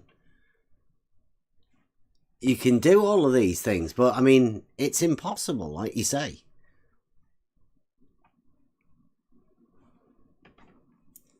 I'm liking it. It's a good conversation, and particularly like Kevin was saying, we were saying all day. It's like, look at the ridiculous shit he's saying, and I'm like, well, actually, I've blocked him because I can't stand seeing it. But you can see the conversation that's going on, and it's ridiculous. It was it got better or worse and worse, depending on your perspective, with every single, Discord chat he was putting out.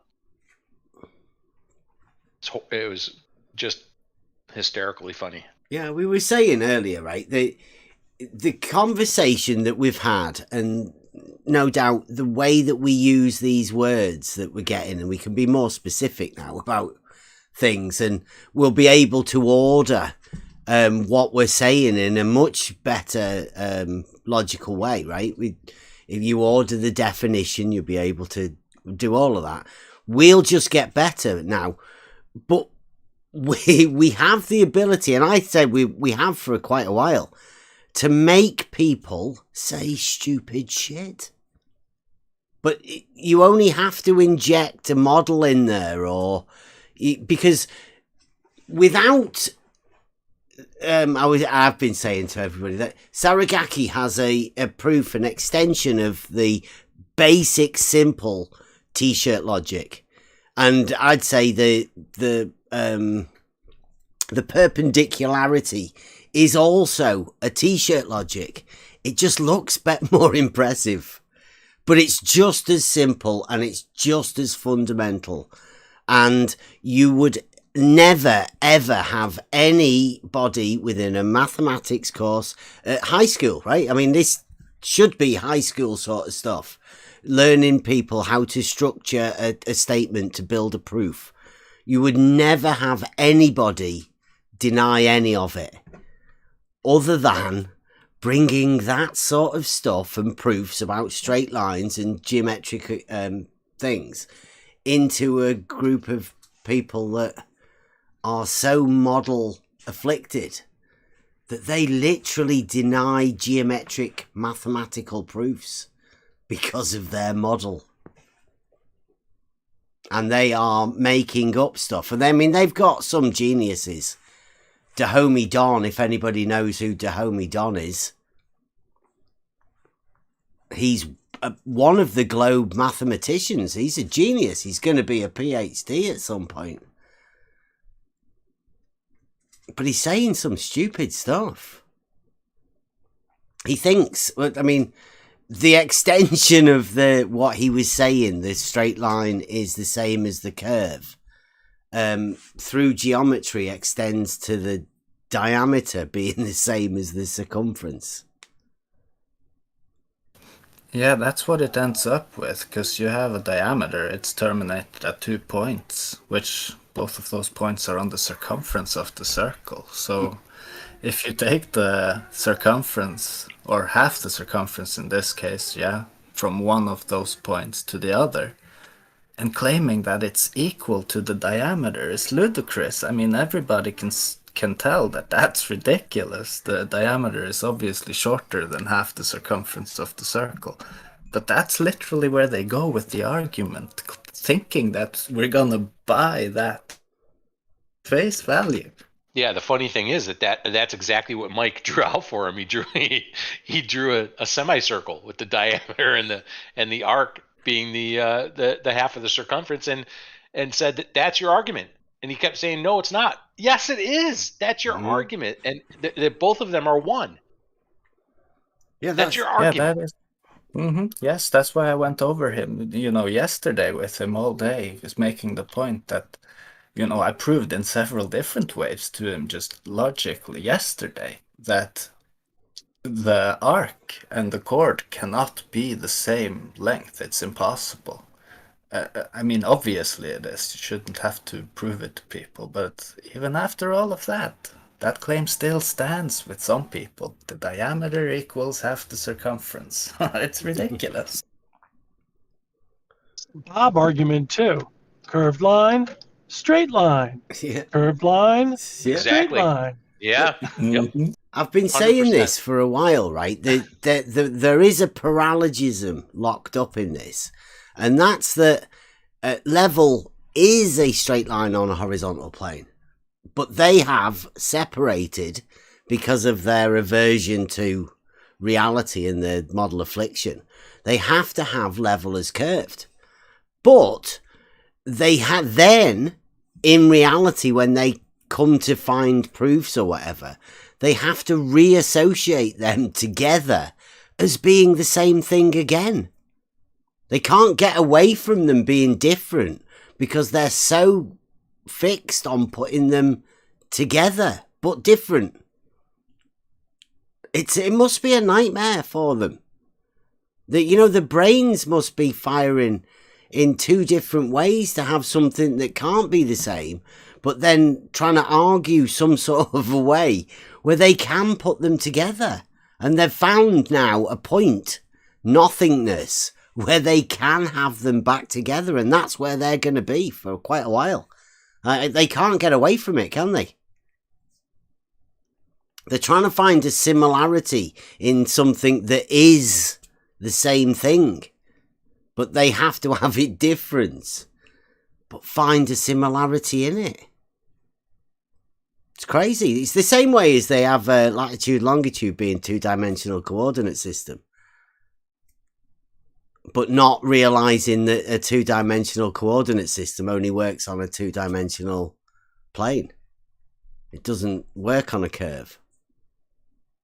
Literally, there's no way you can do it, but somehow a paralogism's been placed, the great paralogism, that tells them that there's a big ball there, but 2D is a plane.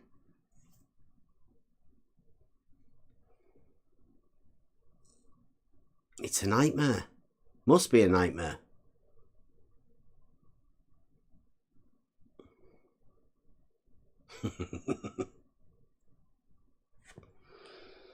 Yeah, J-Ro, the point of the globe is nothing.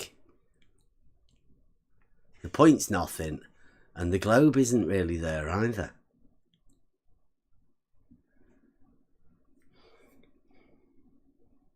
The globe is the point in your mind where you try and associate the globe with some sort of a two-dimensional straight line sort of thing, because that's all the only reference you ever have. Yeah, how long is that point? So that is of which has no parts. Okay, so there's no length to a point. Yes, you guys are all the only proper. These flat earthers are crazy, man. The only property of the point is position. This is only what you can predicate about point. A location. Position. Location. Yeah. Position or position.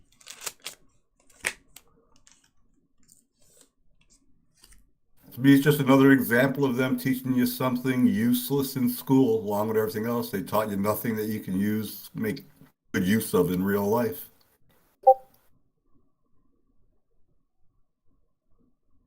Yeah. The big fight is the big fight against the paralogism that everybody wants to assume is real, and they fight for it. The globe model. I mean, you can do it to anyone unaware of the globe model, and they will fight for the globe model.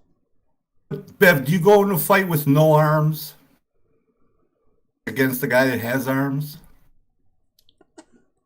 I mean, unless you're Bruce Lee and you can use your legs well, I don't think it's a good idea. But they do it. They come into this fight with no arms. Because of the paralogism. They assume that it's in their mind that it's already an established truth. And when you show them a contradiction or something, that's the cog dis reaction occurs. And they go searching for something for them to back up an argument about what they've imagined in their mind, right? But you go searching and there's nothing there. That's where the fight then occurs. They then have to either give it up and walk away, or have some sort of an argument and call your names and ad hom or whatever. Or if you're stuck with it and you cannot get away from it, like most of the people that are around here, and obviously Dahomey Don, you try to come to some sort of way that you can reason this to have both, right? To not have the battle that's obviously raging inside their minds of how to justify whatever it is they want the globe to be. There's no proofs. You just have to end up at some ridiculous state saying that a curve is the same as a straight line at a point. And then appealing to mathematics as you're denying calculus. Oh yeah, are you telling me you deny calculus? That's where he had to go. That's where he was going. Oh, you obviously deny calculus then. It's amazing. Well, it's sort of similar. It's akin to saying that if you've got a cup and it's full of water, right, at the point where the cup and the water meet, there's no difference. The cup is the water, and the water is the cup at that point. I think Bruce Lee made that statement. I'm serious. I saw something with him saying, become the water, or the water becomes the cup, or something like that. Sure. I'll take that verbatim, but there was an interview with him saying something like that. Be like water, my friend. Yeah. Be like the water. Be like water. Be like water. Yeah. I'm surprised that they haven't brought up Bruce Lee yet. I mean, you deny Bruce Lee. Oh, thanks, Mike. Yeah, it's amazing. Pretty cool. Yeah, them putting those two things together, because that's all they're doing. They're getting a curve, putting a straight line to it, a tangent, and saying they're the same thing where they meet at that point. I'm missing out a bit within calculus, right? Because that's another bit of this thing. You have to put X's and Y's and zeros or somewhere involved in it. So you have to take it away from what it is that you're talking about, the lines, and put it in another form for them to manipulate it, to be able to conceptualize some sort of a similarity between things. But similarity doesn't mean it's the same. The same means identical, but similar, it's not identical. Yeah, within mathematics, it's definitely not. I mean, how can they be the same? They're defined completely differently, like a bit earlier on.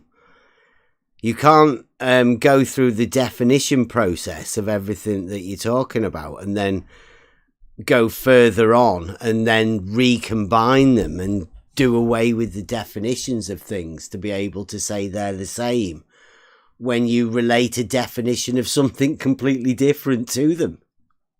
It's crazy, isn't it? The conceptualization of a straight line and a curved line, when you join them together with the very first definition of anything within geometry. You can even specify if, for example, for this tree of Porphyrius, if the line, whatever line, is genus, you can divide this into two species, straight line and not straight line. That is curved line. So therefore they are confusing two species, straight lines with not straight lines. Yeah, that's true. That's very good. Yep. Yeah. That's true. And they will continue to do that for quite a while. Because there is no other argument. They have nothing else. And very soon when we start getting these trees together and all of that, if it hasn't been very apparent before about the difference between people and the way thought patterns go, it will become very, very apparent. I think it's shown tonight. There's no trolls anywhere. I mean, we don't have many people watching. And that's unfortunate, because I think these are the best nights that we have, and this is where I think we should be going. But it seems like other people like the idea of the non-arguments and the fights a bit more. The people that care about learning here. Sorry, Kevin. Go ahead. I was just going to say it's exciting for some people. It's the action. You know, this is cerebral kind of stuff. But I will say we will be, as a group, we'll be far better off for going through these. Oh, yes. In the end. Yes, when we do go back to engage, it will be... Yeah, we can go back and... I'm sorry. Be a whole different story. Yeah, because we're finding out better rebuttals to their rebuttals. Like, yeah, that's horizontal at a point. idiots, man. I'm gonna use this one. I'm gonna go somewhere, maybe tonight after work, and go try and use that one. Good luck. If they are claiming that there is horizontal point, there must be distinction between horizontal points and not horizontal points. And you have to find the difference between horizontal point and non-horizontal point. This guy You got it. Yeah. You got it. That's exactly why I did what I did today, going through that video. Exactly for a paper organist to say that thing. And I'm not joking. That's for real. Yeah. Seriously. Because that's what they'd have to do, right? Horizontal at a point. Yeah, horizontal point. So there's non-horizontal points. There's vertical ones, diagonal points. You see how ludicrous it becomes, right? Yeah. Species and genera, right? Yes. You can, once you get to that point, right, there is no other thing. That is one of, what would you call it? Is that the species or the subject? No, the point. The point is, well, in the tree, I think the point is probably going to be pretty close to the top, right? It's going to be pretty close to the most generic thing you could think of because it's nothing. Yeah. Right? It's that which has no parts. In Everything. Greek, it's called nomad because I have read introduction to Euclid's Elements and by John Little, something like that. He gives a large introduction to his translation, and the point is was treated in Greek language as a nomad, something you can translate it into something like singularity or uniqueness or whatever, but this is something single and it cannot be predicated but by many many predicates.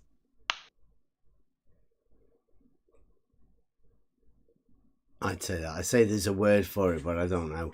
A point can be anywhere and anything, right? So it is the most general you could possibly have.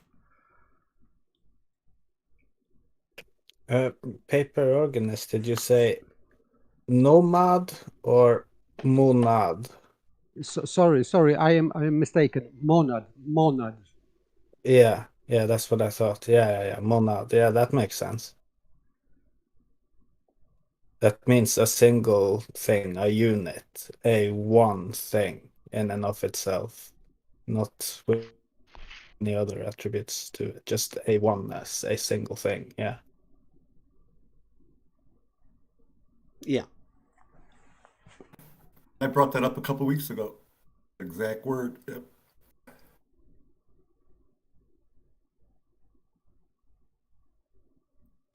Yeah, I like it. So there would be no way you could differentiate between something that is so, I don't know, a one, right? You cannot make difference between one and one. Right. That's actually important. Sorry, go ahead. Go ahead. I was just going to sum up real quick about that one. Earlier, me and the homie Don, I had to ask him about this very thing. Whether or not one is not an exact value.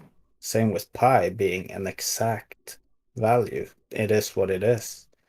Because of his, it's close enough to one that we can just call it one argument.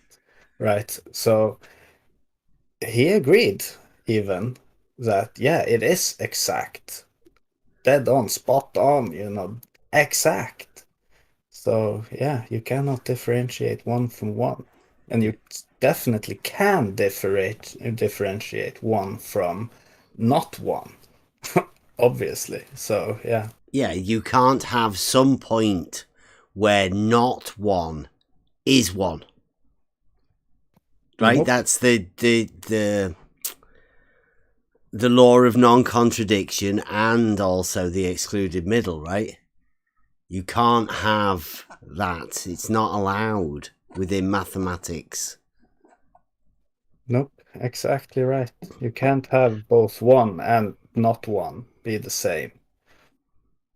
You can reduce the point only to nothing.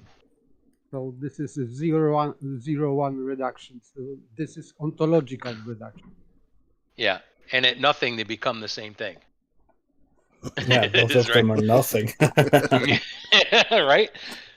That's the thing. It's like saying it's like taking one of those trees, right, and taking the item at the top, like substance in the one that has, you know, human and animal and all the rest of it, having substance at the top and saying substance is exactly the same as Socrates.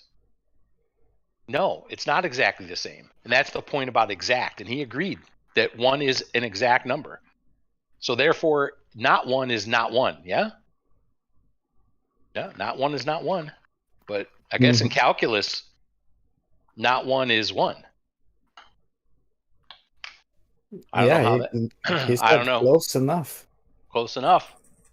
Ad infinitum, to be specific, is what he said. Yeah. Yeah, Just ad make infinitum. half it ad infinitum. It will become 1. Yeah. Nope, it will not. No, never. Did you say not 1 is 1? Yeah, sure. Yes, You didn't know that? That's been the argument today, I see.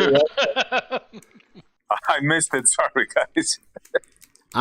Yeah. We can't forget about the fact that the 0 or nothing point of it is that conceptually you can have nothing, right? A point is something that has no parts within geometry, and 0, nothing, is a number in mathematics, but neither of them actually exist.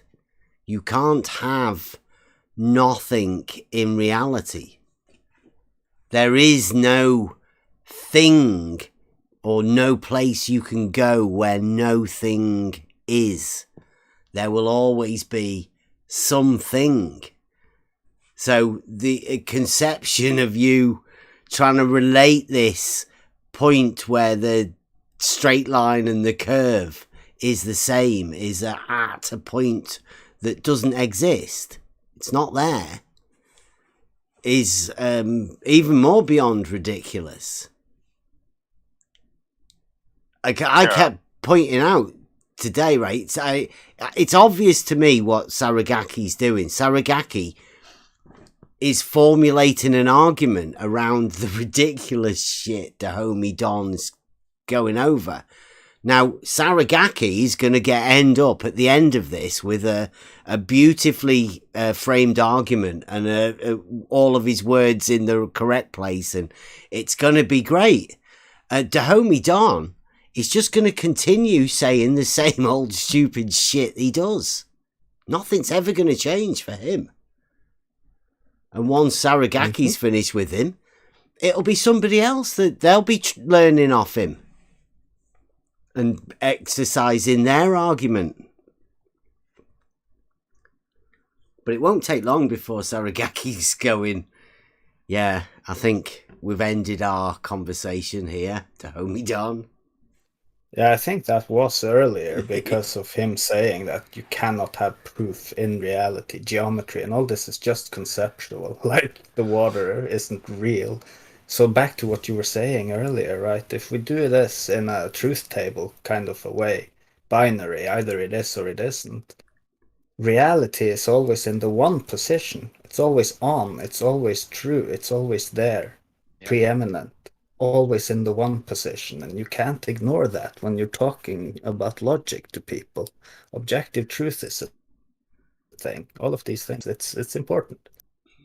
That's what you said is exactly why I said eventually we're going to end up there. Is there objective truth?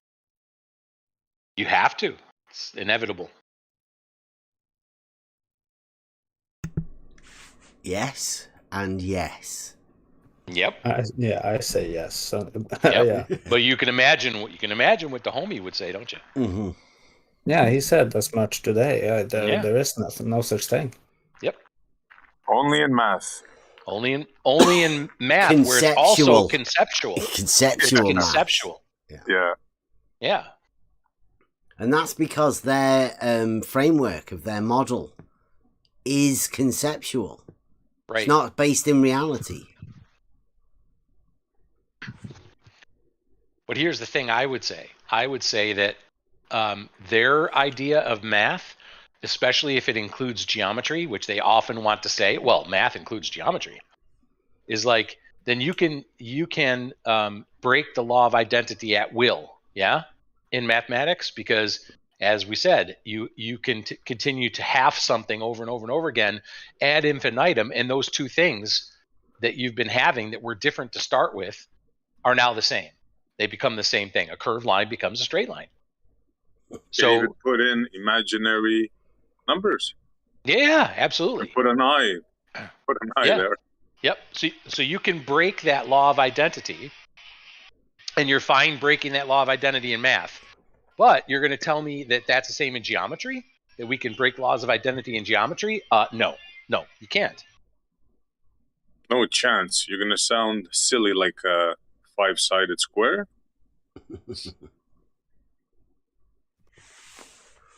Five-sided squares. Yeah. Genius. Five-sided squares said without any realization of what they're saying.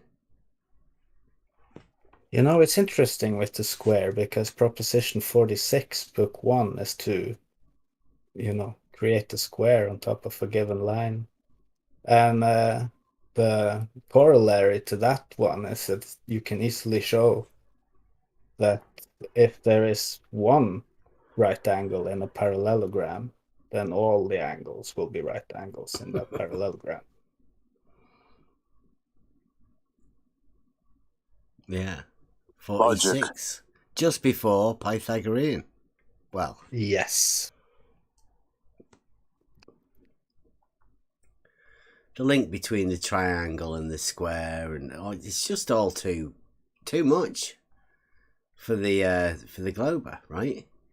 The more you look into Euclid and the geometric proofs of a circle, really, but a circle being a radius, a distance, and a manipulation of the points a certain distance from another point is and that's the genius. only thing you're allowed to actually vary within geometry, is the length of that straight line. That's literally the only thing you're allowed to alter or change or work with freely. It's the length of that straight line radius. That's all you got. Mm-hmm.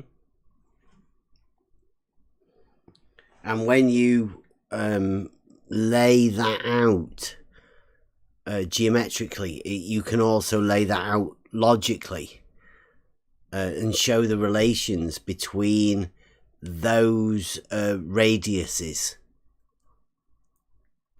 Yes. That's the way you can relate them together. The words will come, I'm hoping, once Kevin and Raven show us how to use these words properly. They should come back again, because they've obviously been there. They were there before. They've just been taken away. It's up to us to find them again. Have you guys heard of the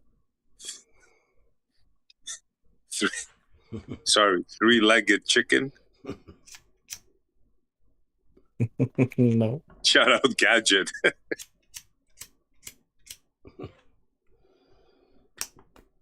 Sorry, I couldn't resist on that one. It's like the five-sided square, I guess. Spherical squares, says Eric. It's just stuff that's nonsensical that is being allowed to be put within the vocabulary. I mean, they have a go at us for making words up. But I think we make words up very well. And that most of them aren't made up at all. They're actually real words. Let's take the concept of shadow giant. Like, it may be a made-up word, but it perfectly describes the concept you're trying to convey. It's a perfect made-up word. Me making it, you know, a perfectly usable word to be utilized in language as well. Yeah, I like it. As an allegory type thing, is people imagine they're standing on the shoulders of giants, but when you replace those giants with shadows, then they're really just standing on their own with an imagination that they have giants that they're stood on the shoulders of, right? That's the concept that of the shadow giant to me. Mm-hmm. It makes you realize that they're just people who somebody said that they said something that you should have, you do take for granted, right? That knowledge given to you by shadow giants is founded on nothing until you can prove it to yourself. Those words mean zero. And most of this stuff, the words from the shadow giants, are taken as axioms, aren't they? Yeah, I think a good example, or actually a really great example, is Axiom 12, where it's been plainly stated to us here that there is some sort of a problem with it. The people who tell us that there's a problem with it can never point out what the problem is. Just the fact that their shadow giants have told them that there is a problem. And that's all they've got. There is a problem as a blanket statement. That's, in this case, that's all the shadow giants ever told them, and they're using it as an argument. It's a really great example of what kind of a ridiculous claim you have to make just to, you know, put forth the model and hold it at the forefront.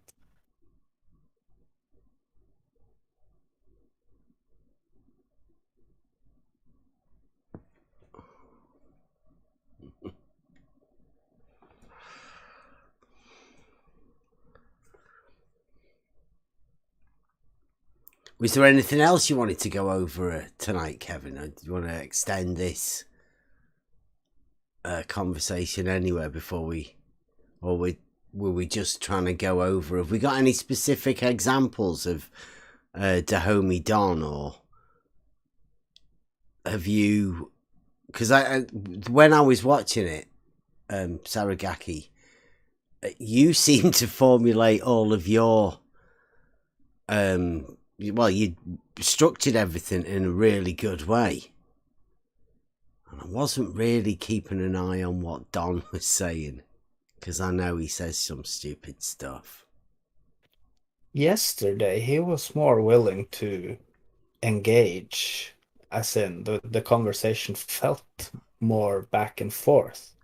While today, it's been a lot of, oh, you just don't understand, go to school, learn some stuff, you know, that kind of thing. So it wasn't really too much to gain from him on that side today. Who was the guy who said that, or wrote that parallel lines don't exist? Yeah, well, he states plainly, Dahomey Don, that straight lines do not exist. So by implication, that would mean that he also believes parallel lines cannot exist, because there cannot be any straight. So squares also cannot exist. Mm-hmm. Yeah. Yes, by implication, yes, he says that.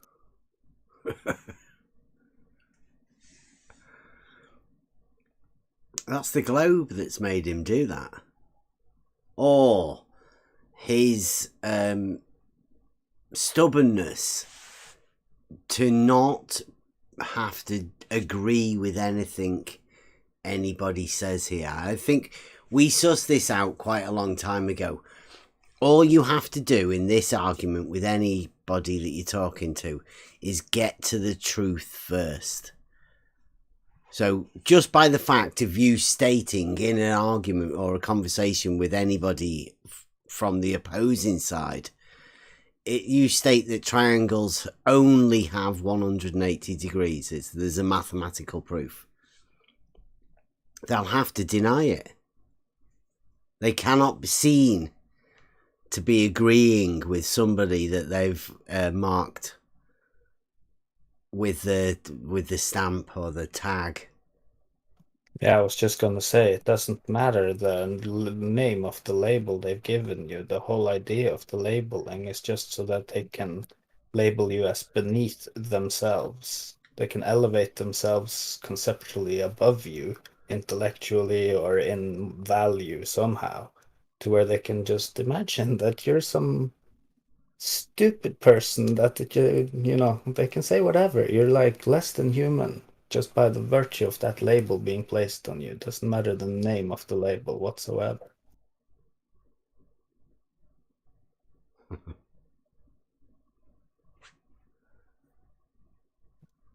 Like, one of the reasons I've been doing this with the homie Don is, like you say, I want to find the best way to formally, you know, get to the point, explain the why and the hows of the actual discussion we're having.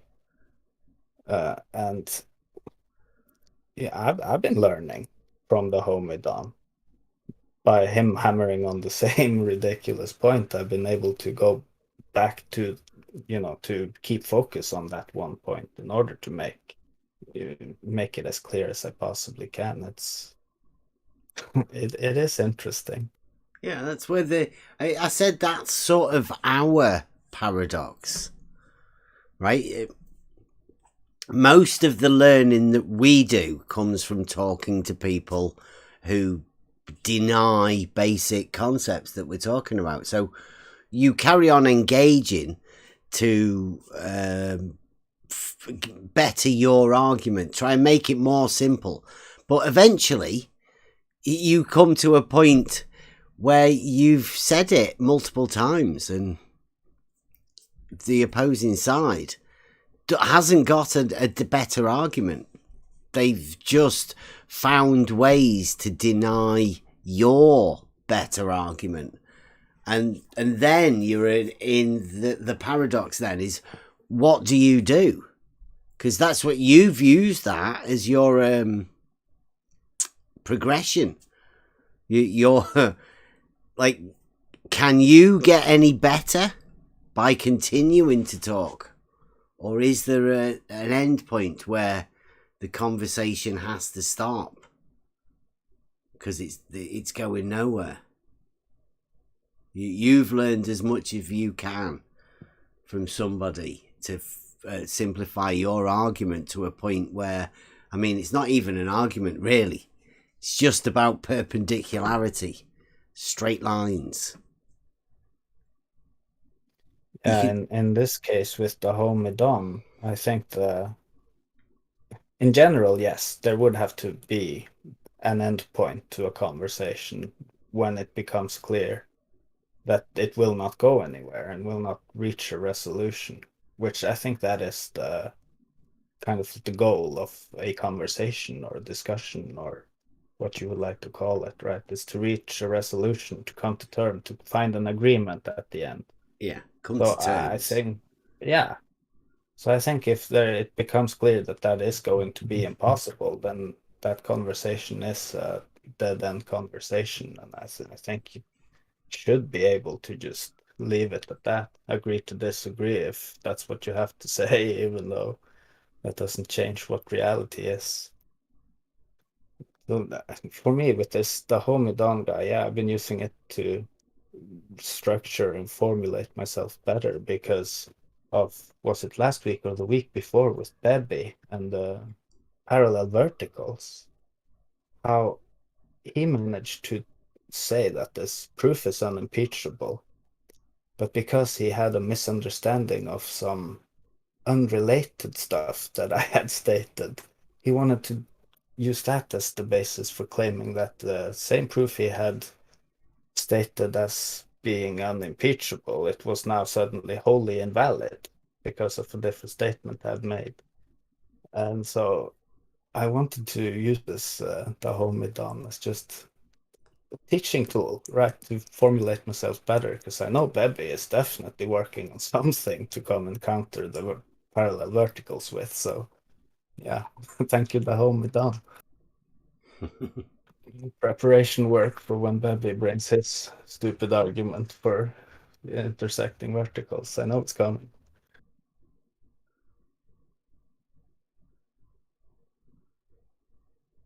Madness. Anything more for me tonight? Or are we all good? Well, no, I'm saying if you got everything you want, was there any further discussion, or would you like to recap, and do it like a Kevin roundup of what? Yeah, I think it's to me it's a pretty simple recap. Really, it's we gave out the video that we went through. If anybody's really interested in this subject, I suggest going through it a couple different times till you really get it. The guy does lay it out pretty well.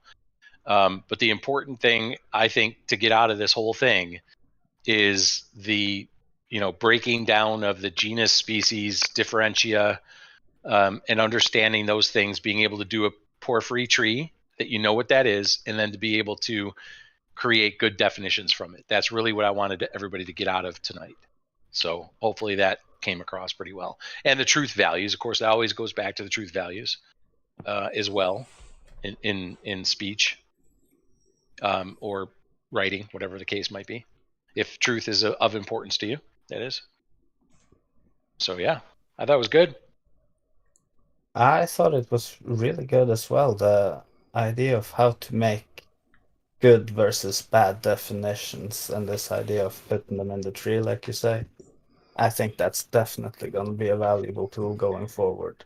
Yep. You can already see a lot of examples where this is going to be important going forward within just the geometry. There's a lot to be done. Might be interesting to take some of our quote unquote friends through a Porphyry tree or two. That could be interesting. Yes.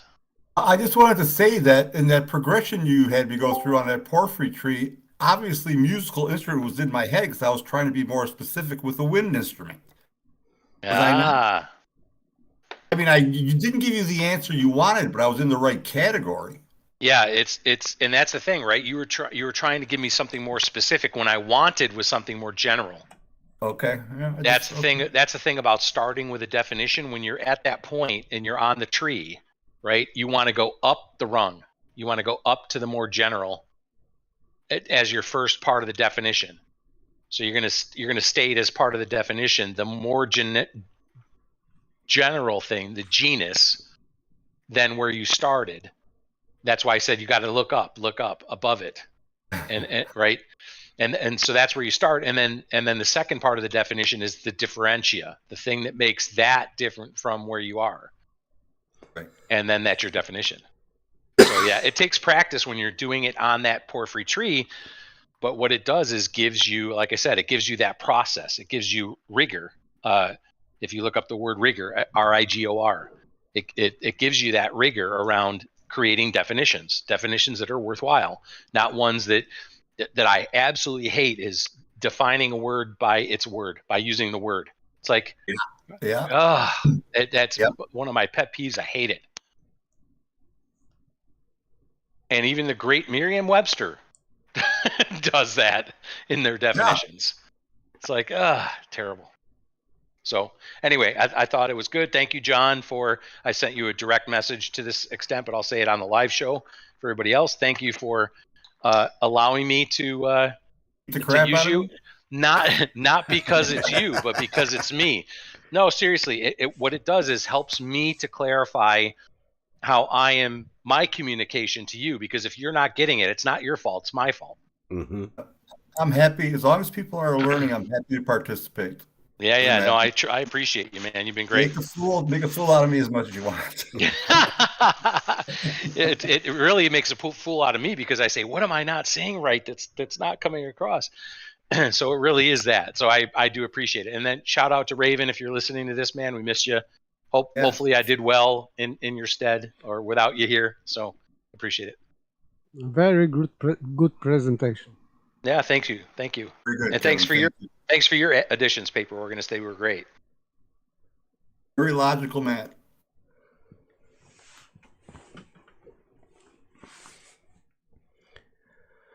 I was just looking at the 12 because I think Saragaki said we need to be ready for going over the 12. But I mean, is that not sort of a Porphyry tree? The 12. I'm sorry, I missed it because my wife called in the middle of it. The 12. What are we talking about? The 12 that we have to go over, the 12 steps that go from a line, perpendicular, plane. Oh, the Porphyry tree. Yeah, like it's sort of they're all of the components that would fit on there somewhere. Yes, it'll definitely fit on there somewhere. Now, some of them might be different branches of the same stem, if you will, right? If you think about it that way, but they're definitely on there. There's no doubt. Yeah. Yep. And I guarantee you where we're going to end up is point. No, I don't guarantee you. I don't want to guarantee anything. That's my guess, is that we're going to end up at the very top, the most generic, the summum genus, it's called. I think that's going to be the point, that which has no parts. Yeah, well, see, our one, or my one, the 12 starts at the straight line because I don't believe that the point exists. So only at the point that you have two dimensions. Well, just 2 points. That's the only thing that can exist, right? Is that the shortest distance between those 2 points. The 1 point gives you nothing. It's like an angle. But point has location, and line also has location. So they have common denominator, so to speak. That's what I would think. Yeah. Here's when we go through it, here's another concept that might be beneficial for everybody. It's called the 5 whys. The 5 WHY. Why? So it's a concept as you're learning things to ask the question why 5 times. And you might not get to all the 5, but to really clarify, it's like in the example that you were just giving, you'd say, well, a point, it wouldn't be a point, it would be 2 points because those are the only two, the way that they exist or something like that is the way you stated it. And I would say why. And then you'd answer that. And then if it wasn't clear enough yet, I'd say why. Yeah. Right. And you'd continue that until you got to clarity, or you got to an objection that you'd have to work out. Right. So, but we can go through it. Yeah. What I would say is I don't want to assume anything or where we're going to end up, but I think it's going to be easier to start at the bottom, right, with something specific. And so if it's a straight line, if that's where we're going to start, that'll be fun. I think it'd be good. Yeah. Yeah, it's not anything, right? It doesn't really matter. And I know I know why you say that you would end up at a point. Yep. Because that is the basis of geometry, right? Right, and it's where Euclid starts. Yeah. Mm-hmm. Yeah, that's why I would say it. But yeah. Can I ask, Kevin, right, when you say earlier, you said anyway that we will be going back to the idea of the truth value several times. Yes, all the time. Yeah, of course. So, because it was brought up very early in the presentation about the truth value of the statement, whether or not Socrates is sitting. Yep. And of course, back a couple of weeks to the question of whether it's proper to use the word predicate if you're telling a lie, right? So I think these two questions are really important. It's hard to phrase it and talk on this level But that conversation definitely needs to be had more in depth as we go along, for sure. Yeah, I agree, and it in the end, Sargaki, it's going to come down to, is your idea of predication simply a grammatical exercise, or does predication have a deeper meaning than just a grammatical exercise? And I think that's gonna make the difference, right? Because as a grammatical exercise, you can absolutely tell a lie, tell a lie, and have it be grammatically correct. And then sure. to bring up our friend Cool Cat's argument, it also goes to free speech. You can't deny me the ability to say what my truth is, even if that truth might be a lie, because then who's the arbiter of truth, right? It brings up all of that stuff, and it's stuff. These are philosophical things that not just us have grappled with, but we're going to have to grapple with it again as a group. Yeah, I think it's so tied up to the law of identity, right? This very thing, because if you take the word predicamenta, where dica is to show something, to point out, you have to have a reference point. You have to have that something, that substance, that identity already in place. As far as I can tell, anyway. Yeah, I would think so. And I think some people would say, well, that doesn't exactly work when you start getting into many things and the predication of many things, like we covered tonight. It's easier when you're predicating something that's right in front of you that is that specific thing, right? If you're talking about a specific person or a specific cup, or whatever the case might be, because that thing exists in reality and you're observing it in reality, right? But when you start talking more in abstract terms of the many, all cups, or all human beings. Yeah, this is where Bebby wants to take the argument of the straight line, because he wants to add qualifiers so that he can separate somehow, make it relative. Yeah. Correct. That's where relativism comes in, right? And that's where you say, well, how can you assign a truth value to all humans, as an example? How can you say that? Well, that's where this idea of breaking down the species and genera are important, because as the examples were given, there are properties of humans, individual humans, that make them human, that make them the substance that they are. And there's no denying those things, right? There's still a truth value there, but it's a little bit more difficult, I think, to get to. And it's much easier for people then to manipulate those things into lies or paralogisms or sophistry. So yeah, I would agree with that. Yeah. But yeah, all in all, good night. Thanks for letting me do that tonight. Appreciate it. Thanks for doing it. Exactly. Thank you for doing it, Kevin. And I think Raven will be back next week to help out. How close are we getting to actually starting on the Trivium? We've got to be quite close. Well, like I said, we really have been. Yeah. I mean, you have to remember grammar, logic, and rhetoric. If people didn't get grammar out of tonight, I don't know where you're going. This is grammar, right? So the whole idea of predication and that kind of stuff is grammar. It really is. So we have touched on it. It's there. We're in the Trivium. Yeah.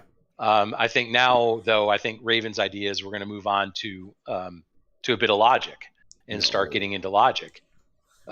Maybe we start where we, I dropped a couple things in the Trivium room today, talking about Aristotle's rhetoric and logos, ethos, and pathos. Those things. I don't know if we start there. I don't know if we start with something more rudimentary in logic. I don't know. We're going to have to talk to Raven to find out what he thinks. Mm-hmm. But logic is the next step. Nice. We're going to get into some logic. And I mean, there won't be anything lost on you for logic, Bev. So, yeah. I was sort of looking for the fallacies. When are we? How close to the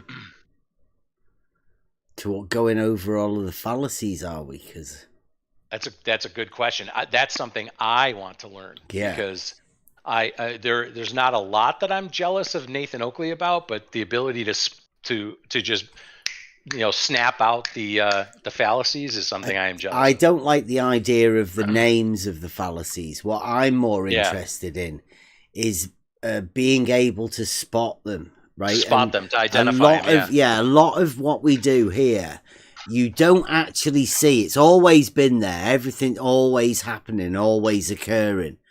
And it's only when people point that out to you that you start seeing it more.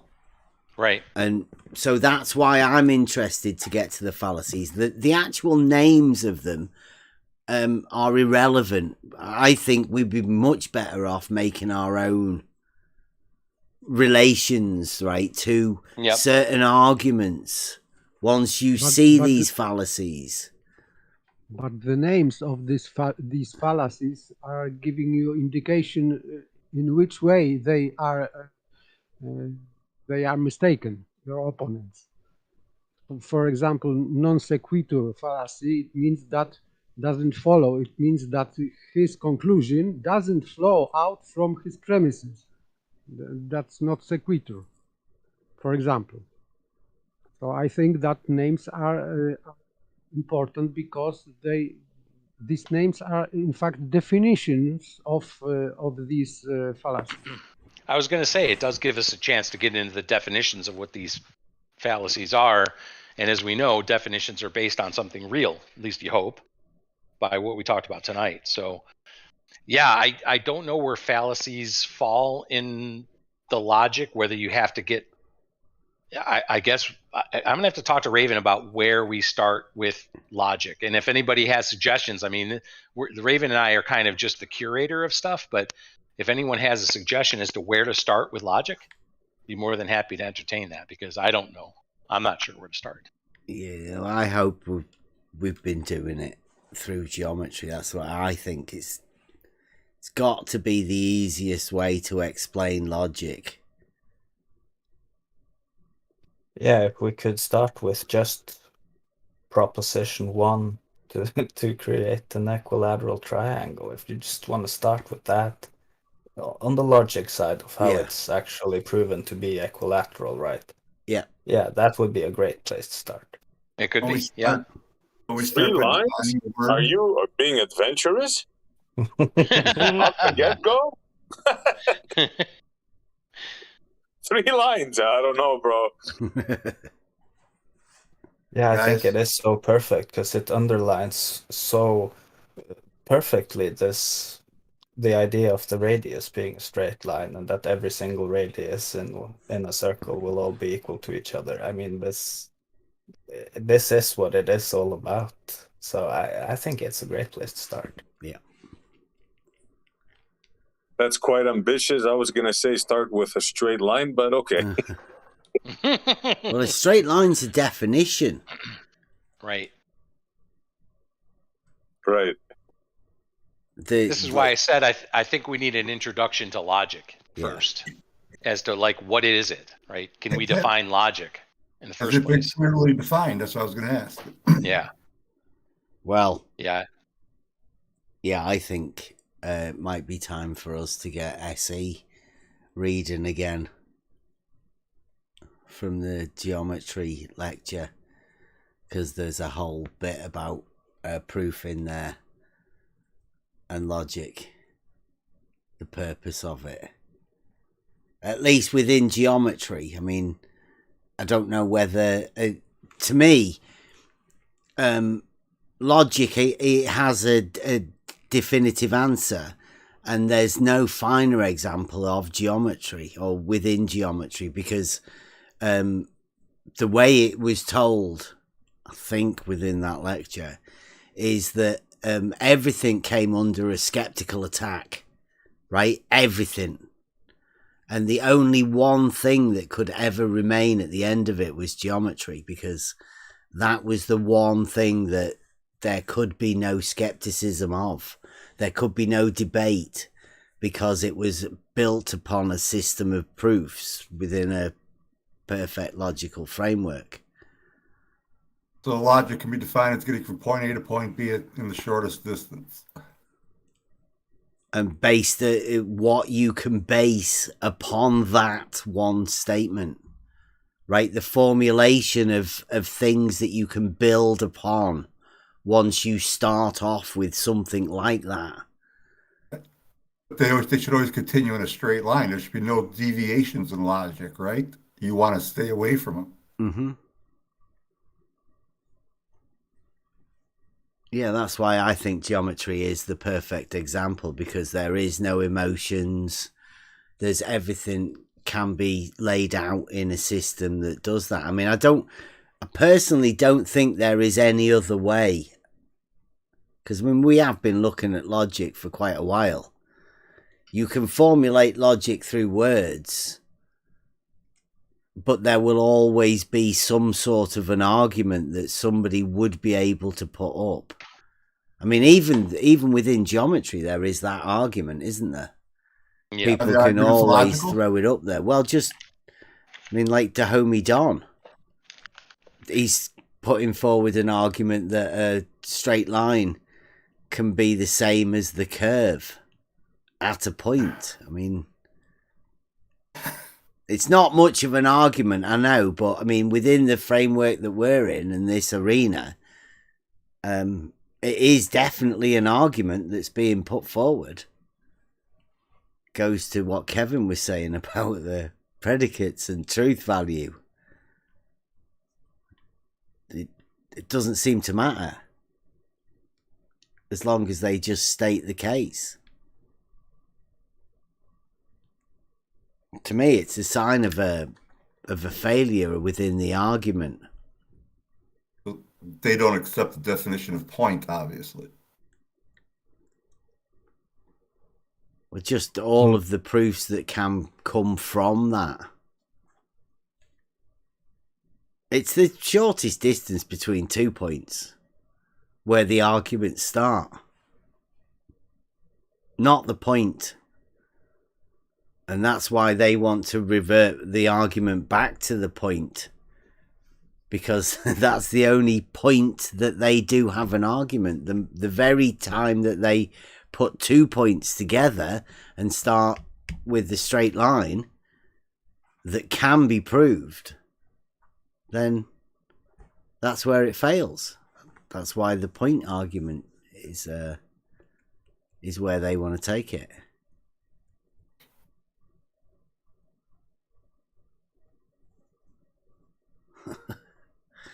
Oh, look, Alan's back in the chat. Oh, that robot there, Mike. With the homie Don. Oh. Yeah, that's pretty bad. Breaking badly. Yeah. Who said we didn't have any trolls? Alan's back in the chat. Not heard him for a bit.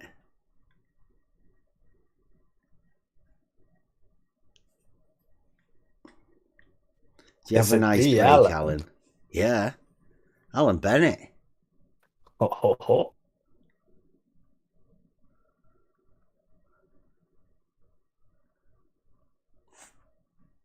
He must have been. He's had a bit of a holiday, a bit of a break. Reprogramming for a bit. Come back refreshed.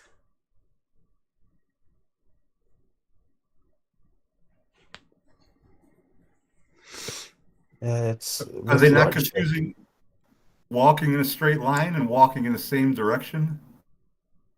Walking in a straight line on a curve. Yeah, that's what I mean. You can walk in the same direction on a curve. You can't walk in a straight line.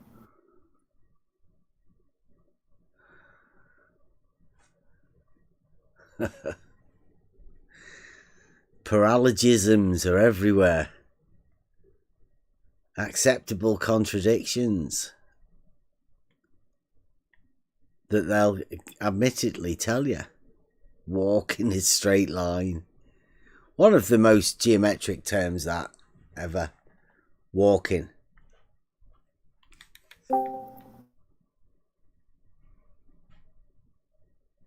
It's one the of idea of implications. That's probably gonna have to be gone over with logic, because a lot of logic has to do with implications. Yeah. You make one affirmative statement, then you can, because of that statement, make a second statement that follows from what you just said logically, by implication, right? That's what it really boils down to in this case. So that's definitely something we should brush up on in that case. Yeah. In some cases, you cannot avoid that because people are avoiding that implications. And like Betty, he refused to answer your question. I forgot about what, because of implication. If he would answer your question, the next step is next conclusion. So this kind of people is avoiding to answering question because of the implication, because the conclusion is inevitable, and they are afraid to answer questions. Exactly right. That's exactly why I want to talk about this. Yeah. Maybe not right this moment, because I think like there is so many things to be gone over with implications. Like any statement could have a whole slew of implications that you would have to explore, and how far can you take the implications? Because one of the things I say, the second you can establish a straight line in reality, then it all follows from there. The parallel verticals, the parallel horizontal planes, all of this comes along from just that first straight line.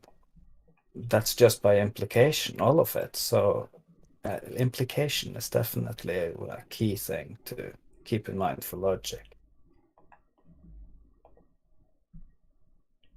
What about that one? Do you like that? Alan's just put that in. You can walk in a straight line on one plane, but on another plane it's curved.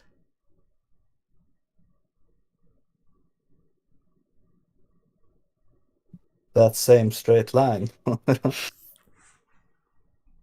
Dialetheism?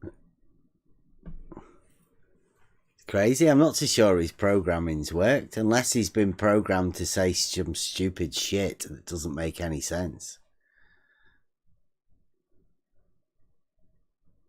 Are you all right, Alan? Did you mean to come in and say that? The plane is not the plane at the same time. Yeah. It's contradiction. Yeah, a plane can't be a plane if there's a straight line on a plane, then it's curved on another. I mean, it's an impossibility. It just shows you the internal workings of a crazy person. Thanks for coming, Alan. It's been a while. Horizontal doesn't exist in reality. That's got to be a joke. Somebody's got a joke Alan account. Who's letting him do that, Alan? They are repeating the same thing for months. I don't even know how to respond to a statement like that.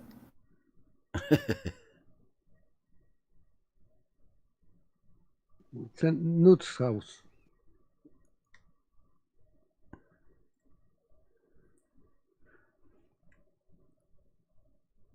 This is the kind of reduction you go through with some of these people. You can start off talking about perpendicular lines. Then you end up, no, you can't actually have straight lines in reality. Oh, but you're saying the straight line and this curved line are equal. Oh, yeah, that's you can have in reality. Just look at this. Oh, but what about the fact that you have no length when you only have a point? Oh, yeah, but you can't have any proof in reality anyway, so it's all irrelevant. Like, that's how it breaks down. Goes from being an actual engaging conversation to just denying reality at every turn. That's what it comes down to. This is dialectic. This is only tactic, like lawyer in court when he see that he cannot win his case, so he's just doing everything to run away, to not be considered as defeated. Well, he's put in now. He's put in that horizontals don't exist. Yeah, exactly. That's why how did made a Jesse point. Kozlowski have the water level dropping from the horizontal if the horizontal doesn't exist? Why would their top surveyor be using a term horizontal if it doesn't exist, Alan? Pretty sure horizontals exist. I mean, who was it that said straight lines don't exist? That was Dahomey Don yesterday. Dahomey Don. Alan's been learning from Dahomey Don. I think Jesse Kozlowski was making this horizontal on this another plane, which was curved, I think.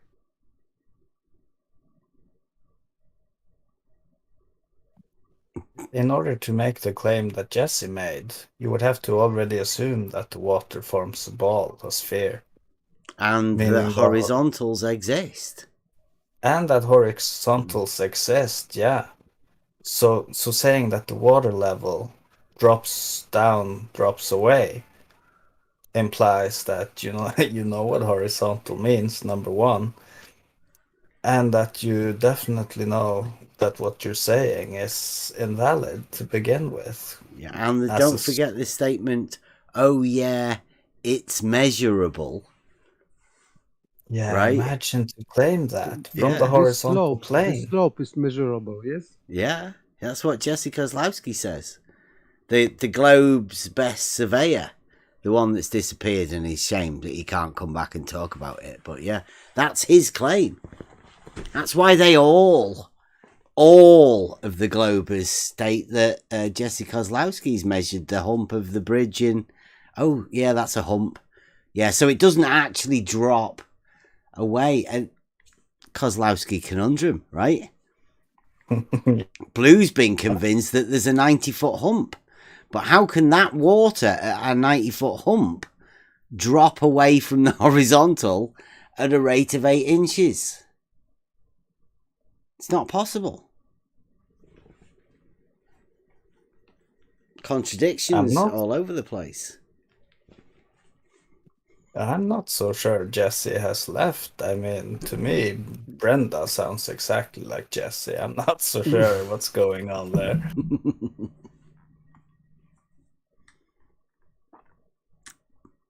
Maybe. Not making any claims. They do sound very similar, though. I mean, there's a few more people as well that you could put in there. Yeah, they all sound like Brenda. Yeah, that's true. We've been noticing over here lately. Like there's like 2, 3, 4 people. They all sound like Brenda. It's interesting.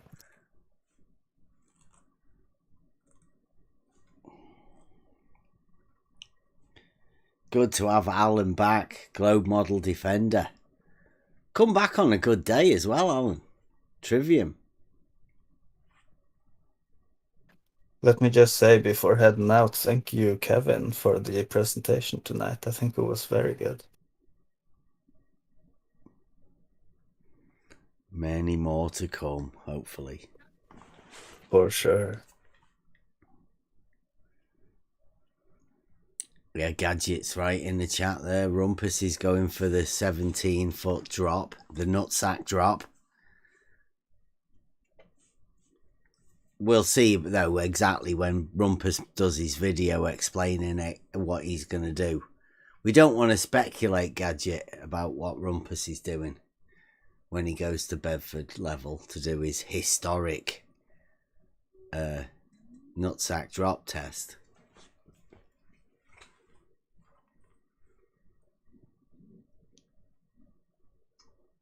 His rectum test. Nice, straight line test. Yeah, thanks for coming, Paper. Everybody's leaving. Good night. Good night. Night.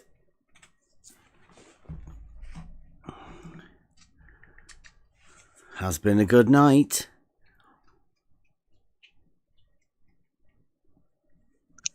Until sorry, Mark. Now.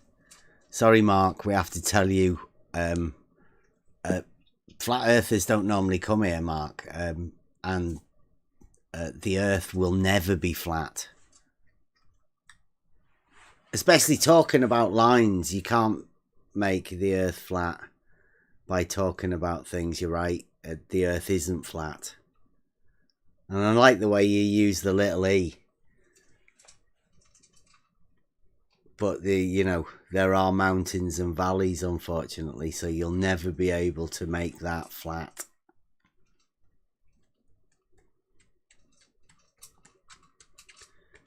But we'll wait for Rumpus to show us the nutsack drop. More importantly, he can disprove your flat earth by doing that.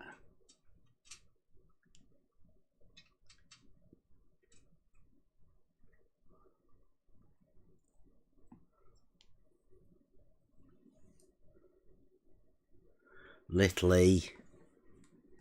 What about if you make it flat, though? That bit of earth could be flat if you make it flat.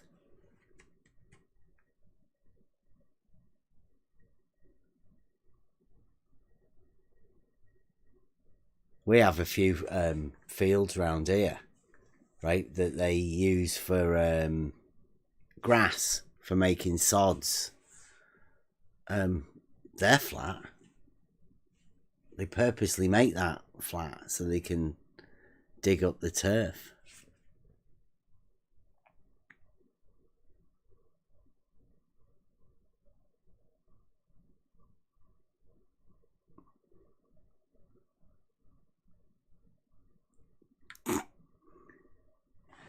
I'll give you one here. I'm gonna shut this off in a bit, but just for everybody to leave you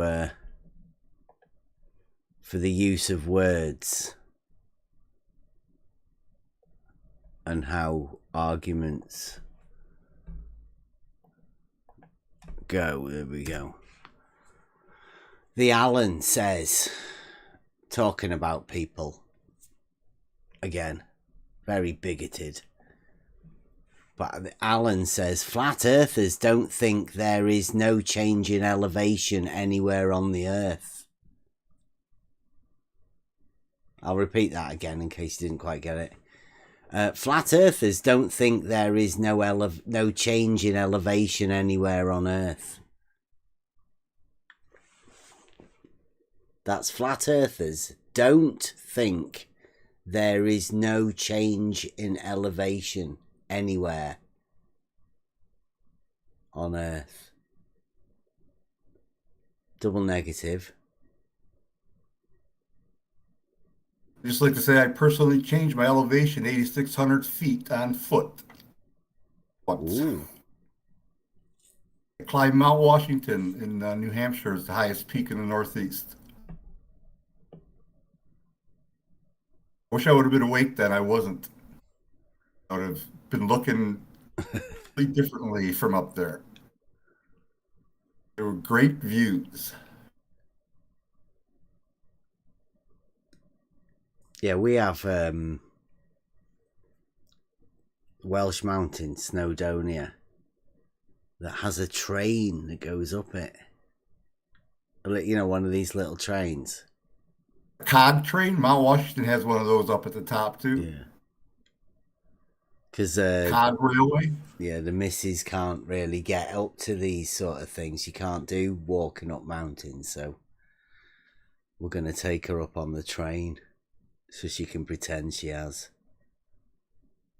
The year before I climbed that, I took my wife and my son up there in a car. And honest to God, Bev, I shit my pants driving up that thing. I actually had to recover about a half an hour after we got up to the top. Because there's no rails, nothing. You're just looking straight down. And it's a two-way road that is not very wide. Scared the crap out of me.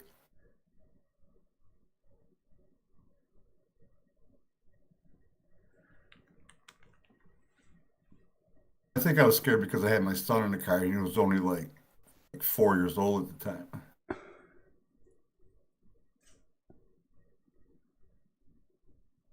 Maybe. I'm just covering for my own fear, probably.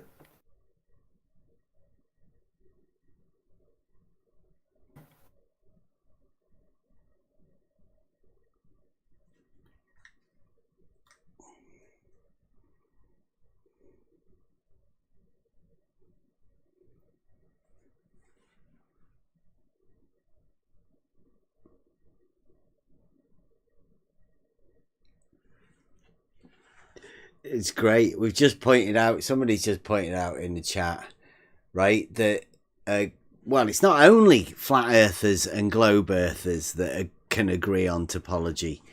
Those of us that don't have a model also agree that there's topology. Like those of us that live in reality can see that mountains and valleys means that it's not flat. So flat earthers have a contradiction to deal with. That they're called flat earthers, but they can obviously see that it's not flat. It's fantastic.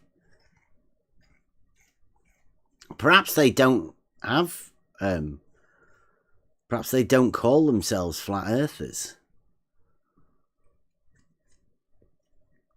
Perhaps they're just people that can see how stupid the globe model is.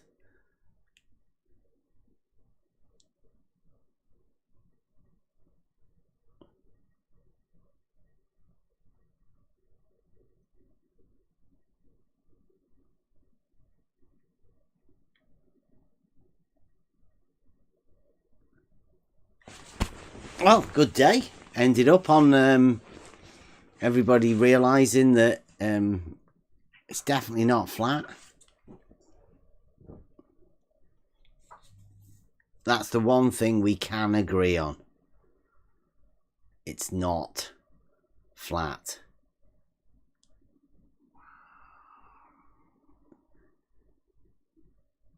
So, I think we ended at that.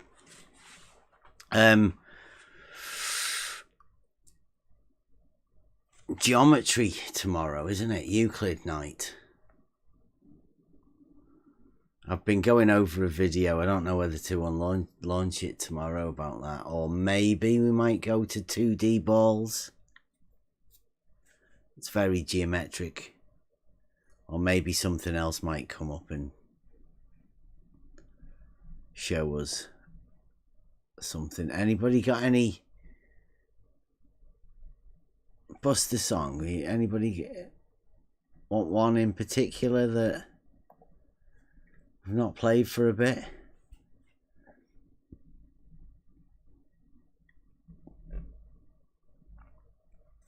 I'm having a look.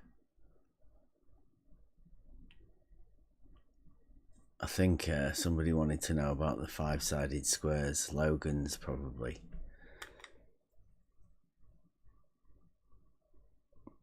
Five-sided squares. Brought to you by Bullet Bill and Ranty. Ranty. Yes, that's Ranty. So join us tomorrow. Euclid night. Some sort of geometry or something. And no doubt we'll be bashing a model or two. Join us then. Thanks for listening. We're out. Hey, let me just hold on. Let me just stop you here before you go any further, guys. You know, you said about the 5-sided square.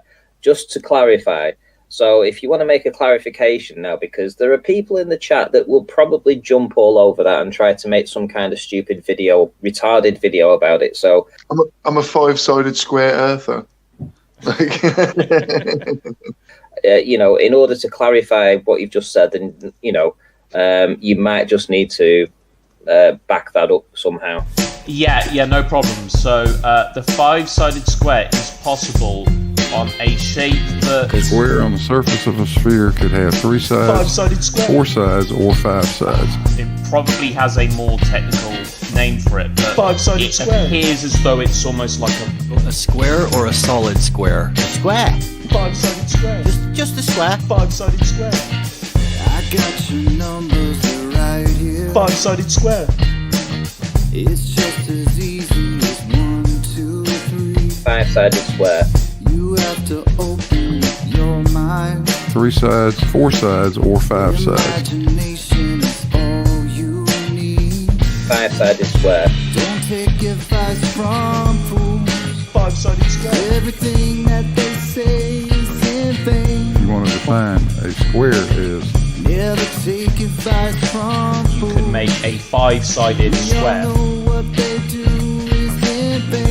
Before you go any further, guys, you said about the 5-sided square. Just to clarify, If you want to define a square as an object that has only 90-degree internal angle. Actually, slightly random point, but if any of you are into math, there's a certain shape where you could make a 5-sided square. Give us the definition then of a square. 5-sided square. Everything is relative to you. It means a solid square, I mean a solid Absolutely. cube. Just have to say it.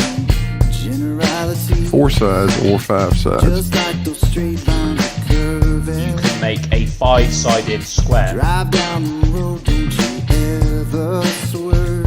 5-sided square. I don't know. 5-sided square. It probably has a more technical. All of this goes. I'm a 5-sided square earther. Never take advice from fools. 5-sided square. Everything that they say is in vain. But you can make a 5-sided square with 90 Never degrees. take advice from fools. 5-sided square earther. Everything that they do is in vain. 5-sided square earther. Did he say a 5-sided square? Question mark. Spherical access, and that is a good way of working out that we do indeed live on a globe. Give us the definition of a square, please, people. Come on. It's a lot more complicated than spherical, Don't be stalling. 5-sided square. isn't it? Yeah. I'm a 5-sided square earther. 5-sided square. I know the game that you're playing. It's a lot more complicated than spherical. I know exactly what's on your mind. 5-sided square. You got your playbook, it's alright. 5-sided square is Your possible. model dictates what you will find. 5-sided square. I don't know. If you put a flat piece of paper, well, it wouldn't be flat, you'd have to bend it, All obviously. of this goes. But you can make a 5-sided square with 90 Take degrees. advice from fools. But you can make a 5-sided square with 90 degrees. 5-sided square. Never take advice from fools.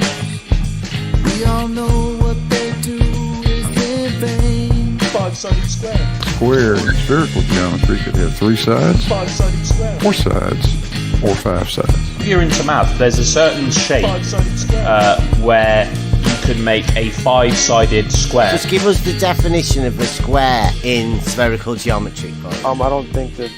What's the point? It's really flat and level now. 5-sided square.